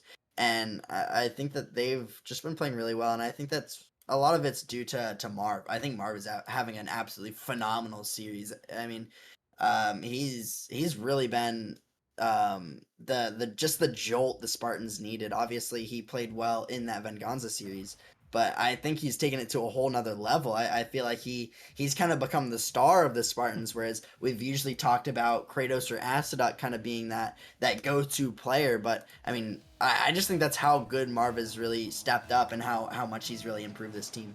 Yeah, no, he is most certainly a great player. As a big miss might come to Caster's Curse. No, Rocky Ears, he can't put it down. That one a great opportunity. Still trying to fire it in, but not quite. As game 3 starts off a little crazy here, and Inferno not opting to use the tactical timeout there. So they're trying to fire this one in, Ventus, and we've talked about it in a couple series. I know you mentioned it in that Challenger Grand Finals where Samurai opted not to use the timeout. They didn't use it at all, going down 0-3 and then eventually 0-4. But do you think this was the right call here? Is this one, a little close? Juju gonna make the touch to try to clear it away. But the Aventus, do you think it was the right call not to call the timeout here? I mean, obviously, only time will tell. I think that I personally always like to use my timeout early rather than not use it at all. I really enjoy communicating and talking about what we need to fix in between games, and I know that these players are really good, and they have the ability to kind of shorten what they need to say, and they could probably just use the time that's in the post-game lobby as enough. I think that Inferno has played better in game 2. They still haven't been playing great. I would have liked them to just spend a little bit more time. I think they should have used their timeout just to kind of talk about it a little bit more. Talk about the rotation mistakes. Talk about how they want to communicate differently just so that they are more cohesive on defense and offense. Because a lot of the times their plays, I mean, there's a pass from Juju to Rocky Ears. It looked like Rocky Ears, with 0 seconds left, tried to pass it to Pizza, but Pizza wasn't in the correct position that Rocky Ears thought it was. And I think it's just that kind of miscommunication and that play style difference, especially right now, that's really limited Inferno. I would have liked them to communicate to get a little bit more on the same page, just so that they can have some more offense and clean up their defense a little bit. But I mean, if they win this game, they look like geniuses. Yeah, we'll see as this one's gonna drop down. Aciduk off the passing play, and maybe a little less like geniuses there as Marv gonna make Juju look a little silly. Yeah, I mean, it's a great touch from Marv. Juju completely zero boost, has to jump for the block, and I mean, he just takes full advantage of that, slows the play down. He knows Aztec is there for the follow-up, and that's the communication that I think that Spartans has done really well that I wish Inferno would have, because it seems like Inferno is just very overcommitty. They aren't on the same page. But it seems like Spartans are just all on the same page. They're all clicking at the same time. They're challenging for each other. They're cutting rotation for each other. And I feel like it's just been very cohesive. And I wish that's what Inferno would do, because I feel like that's the only thing missing from their play. I think that Inferno overall, that's the biggest part. They need to look for these passes more. They need to have their rotations just a little bit cleaner. And I'm a little bit disappointed by how Inferno's playing, because these players are so good. Rocky Ears is, I believe, he's the number one player in he's the number 1 player in saves per game, but he's the number 4 player in all of Titan League, and I just feel like he hasn't really shown up because I don't know if they are really in the position to. Yeah, as this one is just going to be banged on the net. Inferno caught out again here, and they really just have not been able to find an answer. The Spartans are just getting nearly whatever they want on pretty much every occasion here. And now, again, a double tap gonna come through. Kratos putting it home. And this guy, he's moved up the leagues over Nemesis, and now he's hitting shots like this in the Titan League Grand Finals. Yeah, and that's, I mean, Pizza just didn't respect the double tap attempt there. I mean, he literally left net expecting it to pop off the backboard and get the follow-up touch. And I mean, when you're not respected, I mean, these players are very good. I mean, we're talking about 1800 plus. I mean, a lot of the cap space for these teams can be 1950 and 2K players. And so when you're not really respecting that ability, or not reading the play correctly into that aspect, I mean, it's absolutely detrimental, because you can't give a bunch of free space to the Spartans, but I mean, you can't give free space to Juju either, apparently. No, you cannot. A great pop up there, and Juju gonna take this one down, get a flip reset right over the top. That is a great play, and maybe you can correct me if I'm wrong, Ventus. I don't know if I'm gonna be right in saying this, but I feel like Juju is the only one that has scored for Inferno. At least it feels like that at the very least. Yeah, I'm pretty sure that's correct. I know he scored on the, oh no, Rocky Ears got a low 50 goal on a pizza demo, or a pizza bump in game number 1, and that was their one goal. But besides that, yeah, Juju's been the only player to score, at least in games 2 and 3. And I mean, when you don't have any offense or driving force, I feel like I'm really looking for Pizza to be that playmaker, that facilitator. Because I mean, they obviously a majority of their gameplay has been solo plays. They're not necessarily fully known for having great assists. I believe the highest on their team is Rockiers, who only has half assists per game. But I mean, when you're making plays like Pizza, I guess you don't need an assist. Yeah, you might not. I mean, maybe a little bit of a verbal assist right here as Juju. Well, I thought he was harassing. Maybe he was just flipping through the net there, but a big dunk from Pizza. They're going to put that one in the back of the net. And finally, we're seeing a little bit of signs of life here for this Inferno team. But can they turn it into a Game 3 victory? Will the Spartans be able to hold on? This ball gonna be 50 down the midfield. Pizza, but gonna take control, trying to get it by the last defender. The ball's popping up. It could be very dangerous. Juju is trying to fire it in, but another double commit force on the end of the Spartans. As Inferno trying to push this one across, but a great 50 from Kratos. Gonna send that one back. This one pushed off to the side. Juju can't quite find that touch. As it's gonna be sent down. Juju trying to get this one, passing down to Rocky Ayers. Rocky trying to roll that one around, but not quite able to do so as Juju is gonna get beat out here. Now Inferno gotta try to find something, otherwise they're gonna be looking at a near impossible feat, trying to pull back the reverse sweep as Marv looking to send this one down. He's taking control, he's dribbling it around the corner. He's gonna get it by another. Rocky Ayers gonna send this one up, looking for Pizza, but Kratos, he's quicker to that ball. Juju dunking in the midfield, but Marv is right back, sending it across. Rocky Ayers gotta try to clear this one out. He's gonna put it up to the side. Pizza gonna beat it by one. He's trying to stay with it. He's looking for the dunk. A double commit comes through, and now last opportunity for Inferno. The ball pushed up. It's dropped down. The ball is rolling. Can Pizza get to it? No, he's gonna be denied away. He almost got the last defender, but it's shut down, and the Spartans are up 3-0 here in the grand finals. Yeah, I mean, they have to call their timeout now, Ruckerman, right? I feel like they have to. You can't go down 0-3, then not use their timeout. It seems like we've heard this story already with the Challenger League. I mean, when you don't use your timeout to talk, you can't game plan, you can't change anything up, really. And, I mean, the Spartans are playing very well. I mean, Marv, I'm saying Marv having a fantastic series, by the way. I think he's MVP'd all 3 games. I mean, he's absolutely standout. He's having an amazing game, and props where props are due, by the way.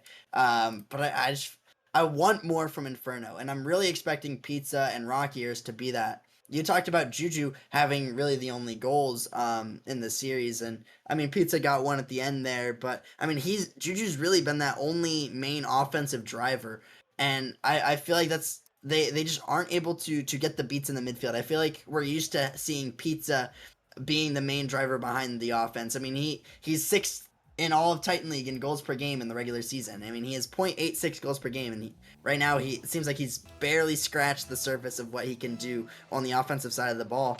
And I just feel like they're getting beat out in the midfield. Their speed isn't as quick as they normally are, and I think that's kind of a big difference maker, because when they're getting beat a lot in the midfield and then they're playing off the reads of the beat, then it's devastation, because you're overcommitting way too hard on a play that doesn't happen. But I just think that their offense has just been so underwhelming. Yeah, no, it really has, as they're trying to get something here, and they are going to opt to not use the timeout. So I'm hoping that these guys will not meet the same fate as the Samurai from earlier. Then we can extend this series a little bit longer, but they're going to have to find a way to break through consistently, as this one drop down attempt, but Juju is going to corral it off the backboard. Going to look for the musty, trying to find that double. Rocky Ayers is going to help him out. Rocky going to take this one up. What does Rocky Ayers have for us? Looking to go under. He's going to drop it down right to Pizza, who's going to put it in, and there is some Inferno offense we've been looking for. Yeah, I mean, it's a good pass from Juju onto the sideball for Rocky Ayers in the outlet. It was a good play from Rocky Ayers, getting the flip, faking it, forcing Spartans into a really tough spot where they have to double commit, and their communication isn't going to be as crystal clear and tight that it was previously. And then Pizza, a good follow-up and a good finish. And I mean, I talked about wanting to see these two, Pizza and Rocky Ayers, more on the offensive side of the ball, and I mean, they've done just that. I mean, now Pizza, 2 goals, getting a beat in the midfield on Marv. I mean, it seems like Inferno has come alive, and I mean, I don't want to say that too soon. Obviously, we all know that things can change, but I mean, it's great to see Inferno having signs of life, having these offensive plays that we haven't seen previously. Yeah, no, it is very nice, and finally Inferno with a little bit of a lead, a little bit of some cushion here, but maybe not for long. Oh my goodness, Rockiers with a great touch, able to clear that one away. As Pizza now setting up off the backboard. Here comes Juju. No, it's going to ring off the post. Rockiers hits it off the post. Oh no. And that has been the story of this series thus far. But thankfully, Ventus in this game number 4, at least for the moment, they have a lead. It's a great save comes through. Oh my goodness. Some craziness happening. These teams are starting to heat up as Kratos is trying to fire it through. Another shot coming out in the midfield, finally cleared away.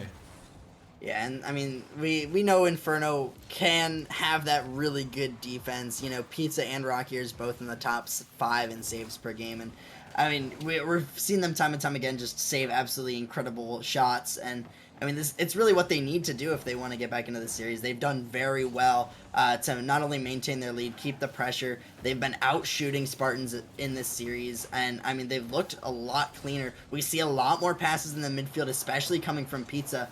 And I feel like Inferno have kind of stepped it up. I'm looking for now Spartans to react. I'm looking for Acidoc to kind of be that player that steps up as well. Because, I mean, he's had a quiet series, but he hasn't had to have a loud series because Marv has just been playing so good. But I think that Acidoc finding another gear for this Spartans team is going to put them over the hump.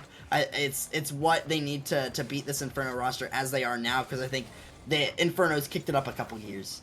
Yeah, no, they look way faster already. Maybe the confidence of an early goal here, an early 2-goal lead, has given them the speed that they need to try to battle in the series, try to pull back their reverse sweep here in the grand finals. This one on the backward, Juju, oh my goodness, an insane touch. The ball still ricochets out to the midfield. Pizza off the corner. Rockiers touches it up, but Acidoc right there. Pizza, you can't get up to that one. Not enough, and there is the man you were asking for. Gonna put one in the back of the net. Yeah, I mean, it's almost like, I just know what I'm talking about, apparently, because, I mean, Acidoc stepping up in a big way. Pizza just so zeroed on boost, not able to do anything. Has to try to use the momentum of the ball to pop it off the crossbar, but, I mean, you got to be crystal perfect with that one, and with zero boost, you don't have any room for error. Unfortunately, he just made a little bit too tough of a touch, and, I mean, honestly, I couldn't blame him. It's an absolutely devastating play to have to be put in. And, I mean, Spartans already seemingly kicking it up, matching them in the pace now. Because we talked about Inferno stepping up the speed, but it seems like Spartans have now also stepped up their speed. And I mean, it's really going to be back and forth for us this game. Yeah, no, with a minute 30 remaining, Inferno trying to hold on, just trying to get one on the board here in this series. This ball popped up, but Kratos, the big win, he's trying to stay with it. He's dunking it towards the net, but Juju, he was waiting patiently as this one sent out the backward. Rockiers, the nice touch out, trying to stay with it. He's going to find a little extension there as Kratos now coming through. Pizza, not a lot of boost. Kratos is up off the backboard. The follow-up attempt comes through. Marv, he's going to send it home. Just picture perfect passing. Yeah, I mean, the Spartans are just catching the Inferno players with zero boost. It seems like Juju made a very risky challenge in the midfield with the only person on the team with boost. Pizza back with zero, having to kind of recover and try to play whatever he can, maybe not getting the perfect rotation on pads where now he's lacking in the boost department. And I mean, a great play once again from the Spartans, and Marv really stepping up as Kratos looking for a shot. A great save by Rockiers, and I mean, Marv once again kind of stepping it up as that number one option in the playmaking department. I mean, I keep glazing him, but I mean, he's having such a phenomenal series. I feel like it's rightfully deserved. Yeah, no, he is playing fantastic, and the Spartans have really been clicking on all cylinders, but Inferno, they are still alive here, but they're going to have to find a goal, and they're going to have to try to save that. Kratos sends it in, and the Spartans come roaring back to take the lead. Yeah, and this is some great 50s coming out from Marv. Rockiers, super awkward, maybe expecting another touch coming out from Marv, and when that ball pops so far into the midfield with no follow-up or no midfield presence, it looks like Pizza was flipping upfield for boost, kind of expecting them, even though he got beat as the first man, expected his other two teammates to be able to anchor down on defense, and then he wasn't in there for a midfield cut if needed. And I mean, that's been the tale of time. This Inferno roster consistently playing the too optimal position where they're gonna get the beat, or they're playing for the team to get the beat, and when that doesn't happen, they get absolutely screwed. But Juju might get a shot here, but no. This 5 seconds left. Kratos trying to put this away. Rockiers having to pop this one up. Pizza trying to get a 50. It's still up in the air. Marv sending this one down. Nobody is back for the Inferno roster, and that ball is gonna hit the ground. Spartans have completed the sweep. Inferno fall just as Samurai did in the Challenger League, and Spartans are your Season 12 Titan League champions. Yeah, and I mean, just a clinical performance there by Spartans, pulling out the sweep, and Inferno they just did not seem like they were on their game today, Ventus, and I am still surprised. I mean, it is Titan League. They don't like their timeouts too much, but I mean, Spartans, even if they did call that timeout, it might have been tough to bring it back, but they just had a clinical performance there. Yeah, I mean they absolutely fantastic. I don't know if you want an interview, Rocker Man, but yeah. it seems like Marv, the absolute star of the series, is interested in doing one for us. So I mean, if we can get him into the booth, I mean, I got some questions to ask him because I mean he had such a fantastic series. I mean, definitely the MVP for that team. I mean, obviously all three of those guys played well. Kratos had some great shots, some great follow ups, but I mean, there's a lot of Marv facilitating that, and I think that I mean any of these players from the Spartans it will be a great interview. Oh yeah, no, I think we're gonna try to get Mr. Marv in here as he had a great series. We'll see if we can get him in here to talk about what they had to do in that series to pull that one off. But I mean, all things considered, just a great performance by them all together. Unfortunately, Inferno, it wasn't quite meant to be for them today, but the Spartans proved why they were the best team in that one right there. As looks like we are just waiting for Marv to hop in the waiting room so we can drag him on in here.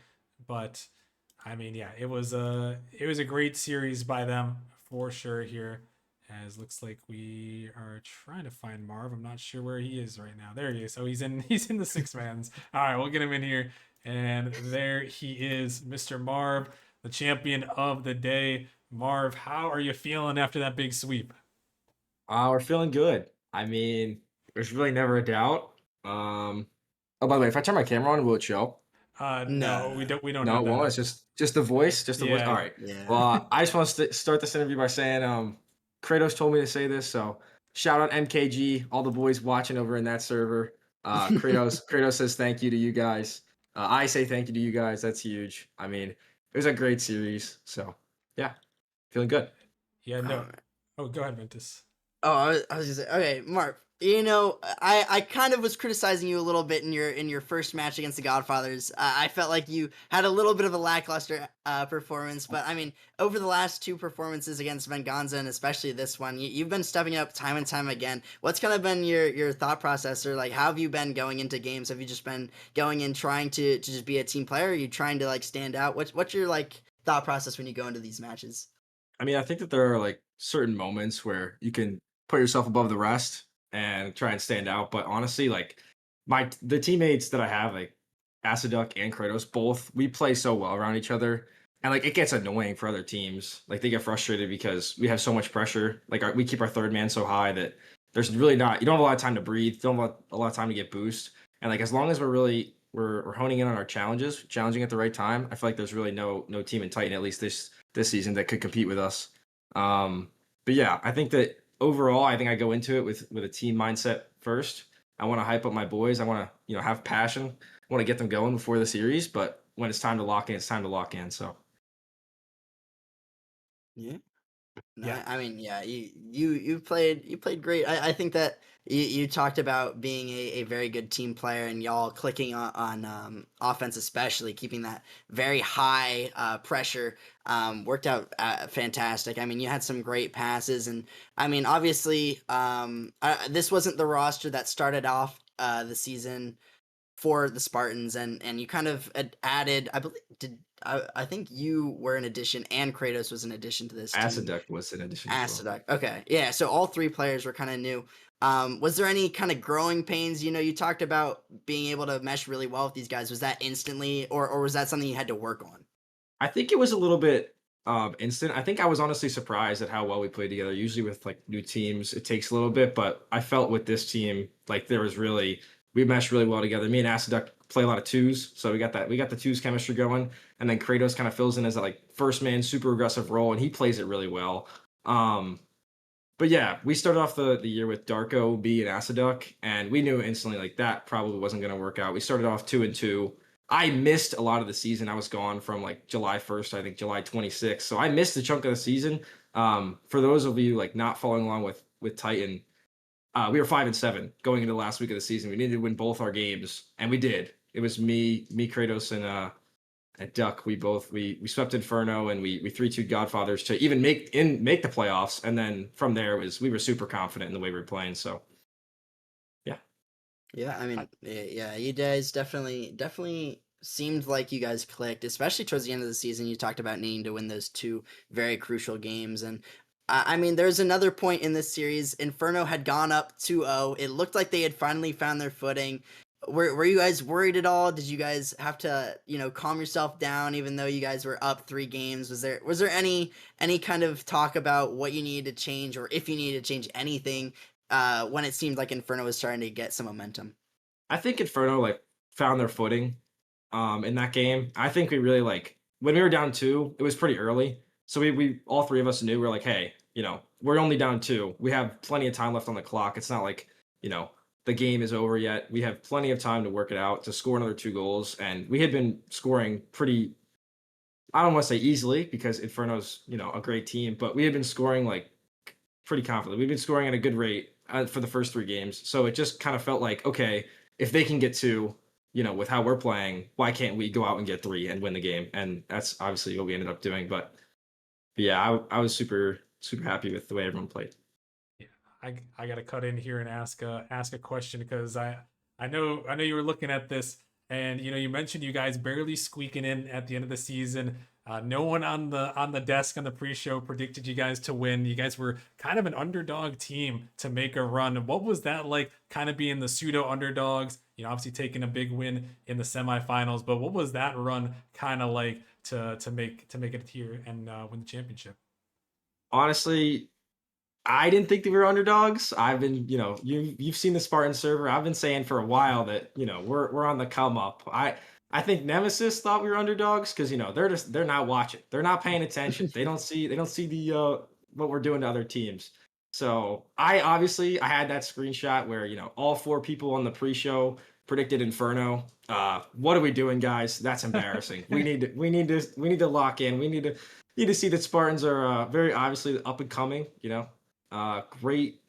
I want to thank Foam for the whole year. He was great. And I don't know. It was a great run. I was super happy with the way we played. I think Godfathers was Venganza was by far our toughest opponent. That going 7 was a really good matchup.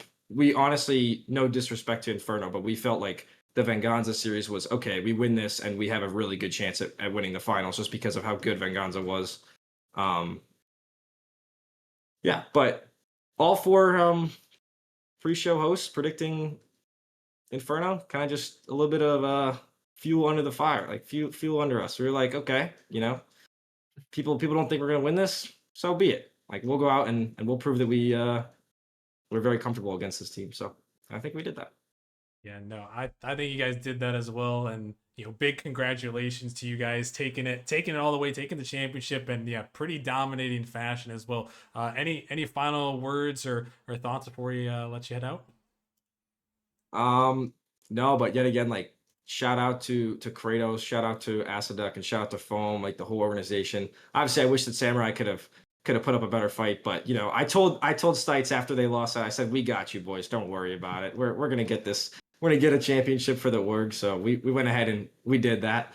But yeah, one more shout out to MKG, all those boys. Don't know if Kratos was on the stream, so I gotta say it again. He was like, you have to say it. So yeah, I gotta make sure I get it out there. But yeah, huge shout out to Nemesis, the whole league did a great job this year. It was really, really fun. Probably some of the most competitive Rocket League that I've played, at least again in a league setting. Because Titan was super competitive with the cut down to 8 teams. So I don't know. I just want to say thank you to you guys because it wouldn't be possible without casting and everyone doing their separate little part, graphics and power rankings. Even though we were a little too low on those every single week, but it's all good. But yeah, I mean, just huge shout out to everyone. It was a great season. I'm super excited. I definitely will be back for next season. So we'll see if we can complete the back to back. But I'll have to talk about that later. But yeah, thank you guys so much. It was a great season. So Yeah, no problem. And thank you. Appreciate the shout outs as well. And big congratulations. We definitely look forward to seeing if you guys can bring it back next season. But congratulations to Mr. Marv there and the rest of Spartans.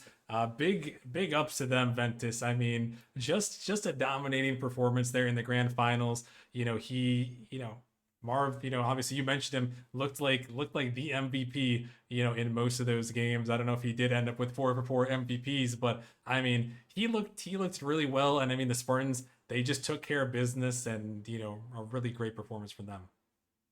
Yeah, I mean, I don't want to brag, but I mean, I picked the Spartans to win. Hey, I'm my not saying that I was right, but Hey, let's go look at my bracket prediction and let's talk about that. Don't talk about the pre-show. Let's look at my bracket prediction. Go tell everyone who I had winning the grand finals there. But but I digress. Yeah, we're just about gonna wrap up season 12 here. I do gotta give a couple of big shout outs before we head off, specifically to our Nemesis Premium subscribers, especially our Challenger Plus, Cortera, Noah, Wiggle, Fenrir, Parker, Jax, Neon, Speed, Street Soul, and everyone else who was following along today on the channel, watching things today, supporting Nemesis throughout season 12. We had another great season. I feel like Ventus, we had a lot of very competitive leagues this season. I feel like pretty much all of them had some really great matches. I think the playoffs, there were some crazy game sevens all over the place. And all in all, I mean, what are your thoughts here as we kind of close out season number 12? I mean, honestly, this was. I mean, I've been in Nemesis for a very very long time. I mean, I've been here since season one. I haven't played every season, but I've been here since season one, and I really think that this was one of the most competitive seasons we've ever had. I mean, there are so many upsets, so many close series. I mean, obviously, grand finals had a few too many sweeps for my liking, but I mean, there's still. I mean, even the semifinals, there's some amazing matches, and I mean, really, there wasn't a single team where we are going into it like they definitely have the win. There's no clear cut 100% confidence where you're like this team is going to win. I mean, even when Venom went 18-0, we're like there's still some really good underdog, dark horses, and they really have a good shot to win. And I think it's just attests to how really competitive this league is. And even if you find yourself down kind of 0-4, 0-6, you can still make a crazy comeback. You can still get hot. I mean, I know the Rooks did that this season, and they ended up making a run into the playoffs. And I think that really it just comes down to how bad you want it, the grit and the grind of Nemesis.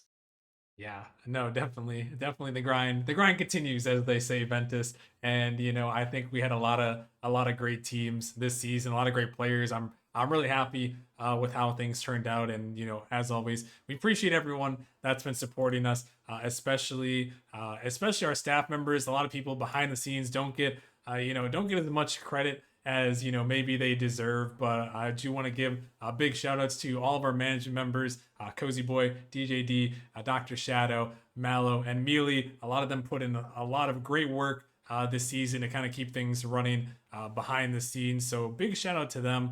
Shout out to all of our team leads as well, especially our streamers that helped out. Big shout out to Crip, who helped out with a lot of the matches, streaming the playoffs to make sure we got content over to you guys. As always, big shout out to all of our casters as well. We had a great booth of casters this entire season. You guys saw them all season long.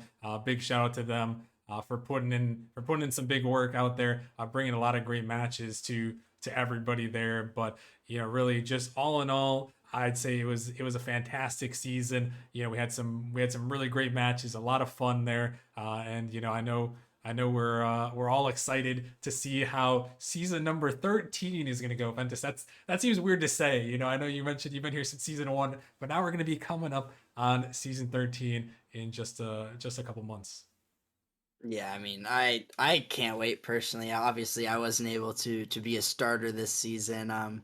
But I mean, I've just had so much fun keeping in touch with the league. Obviously, casting has been so fun. I've been able to watch so many amazing matches and be able to be there for the ride, as they say. And I think that I think that, you know, Nemesis will continue to grow. I think it'll get even more competitive going into next season. I think that we'll see some crazy upsets, some crazy teams, and you know, I'm really excited for the awards. I want to see who kind of gets the MVPs, who gets the uh, finals MVPs. Obviously, I threw my vote in for Marv there in that Titan League matchup. But I mean, those end of season rewards are always a blast to hear, and so I think that's what I'm most looking forward to right now. Yeah, no, and that'll be the next thing coming up. So make sure you guys stay tuned about that. We'll be in touch about awards and the award show and how we're gonna go about revealing those in the coming weeks. So make sure you guys stick around in the Discord if you haven't already. Make sure you hop in there. Get ready for next season. If you're a player or a free agent from this season, keep your eyes peeled for the season 13 interest form. If you're a returning player, you'll have to fill out that interest form to come back for season number 13, which tentatively is looking like middle of October, give or take. So we got a couple months of downtime, but I mean the drafts and everything before that format reveal happens well before we might see the actual opening day. So make sure you guys stay tuned in the Discord. Make sure you guys follow the Twitch channel if you haven't already. But that is going to wrap it up here for us for season number 12. Another great season in the books. I'm glad to have you all around for the ride. But that is going to be all for tonight. Once again, thank you guys very much for watching, and we will talk to you guys next season.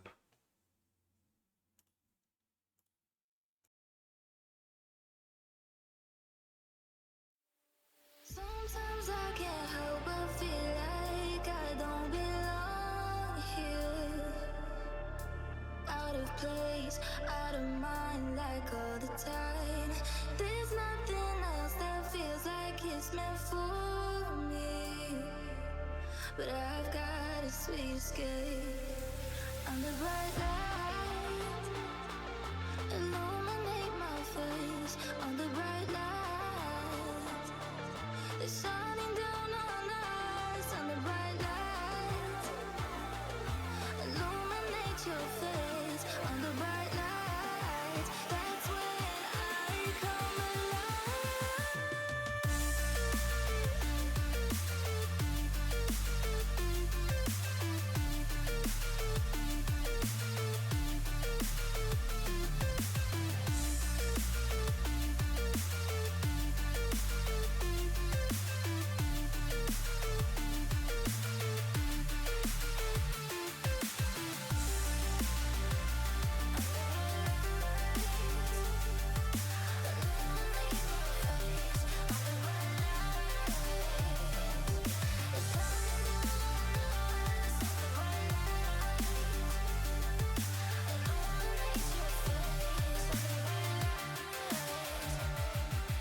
Baby, take me higher. I wanna see the whole sky. See the galaxy's reflection in your eyes.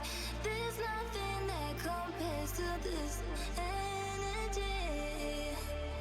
I've got a sweet escape under bright light.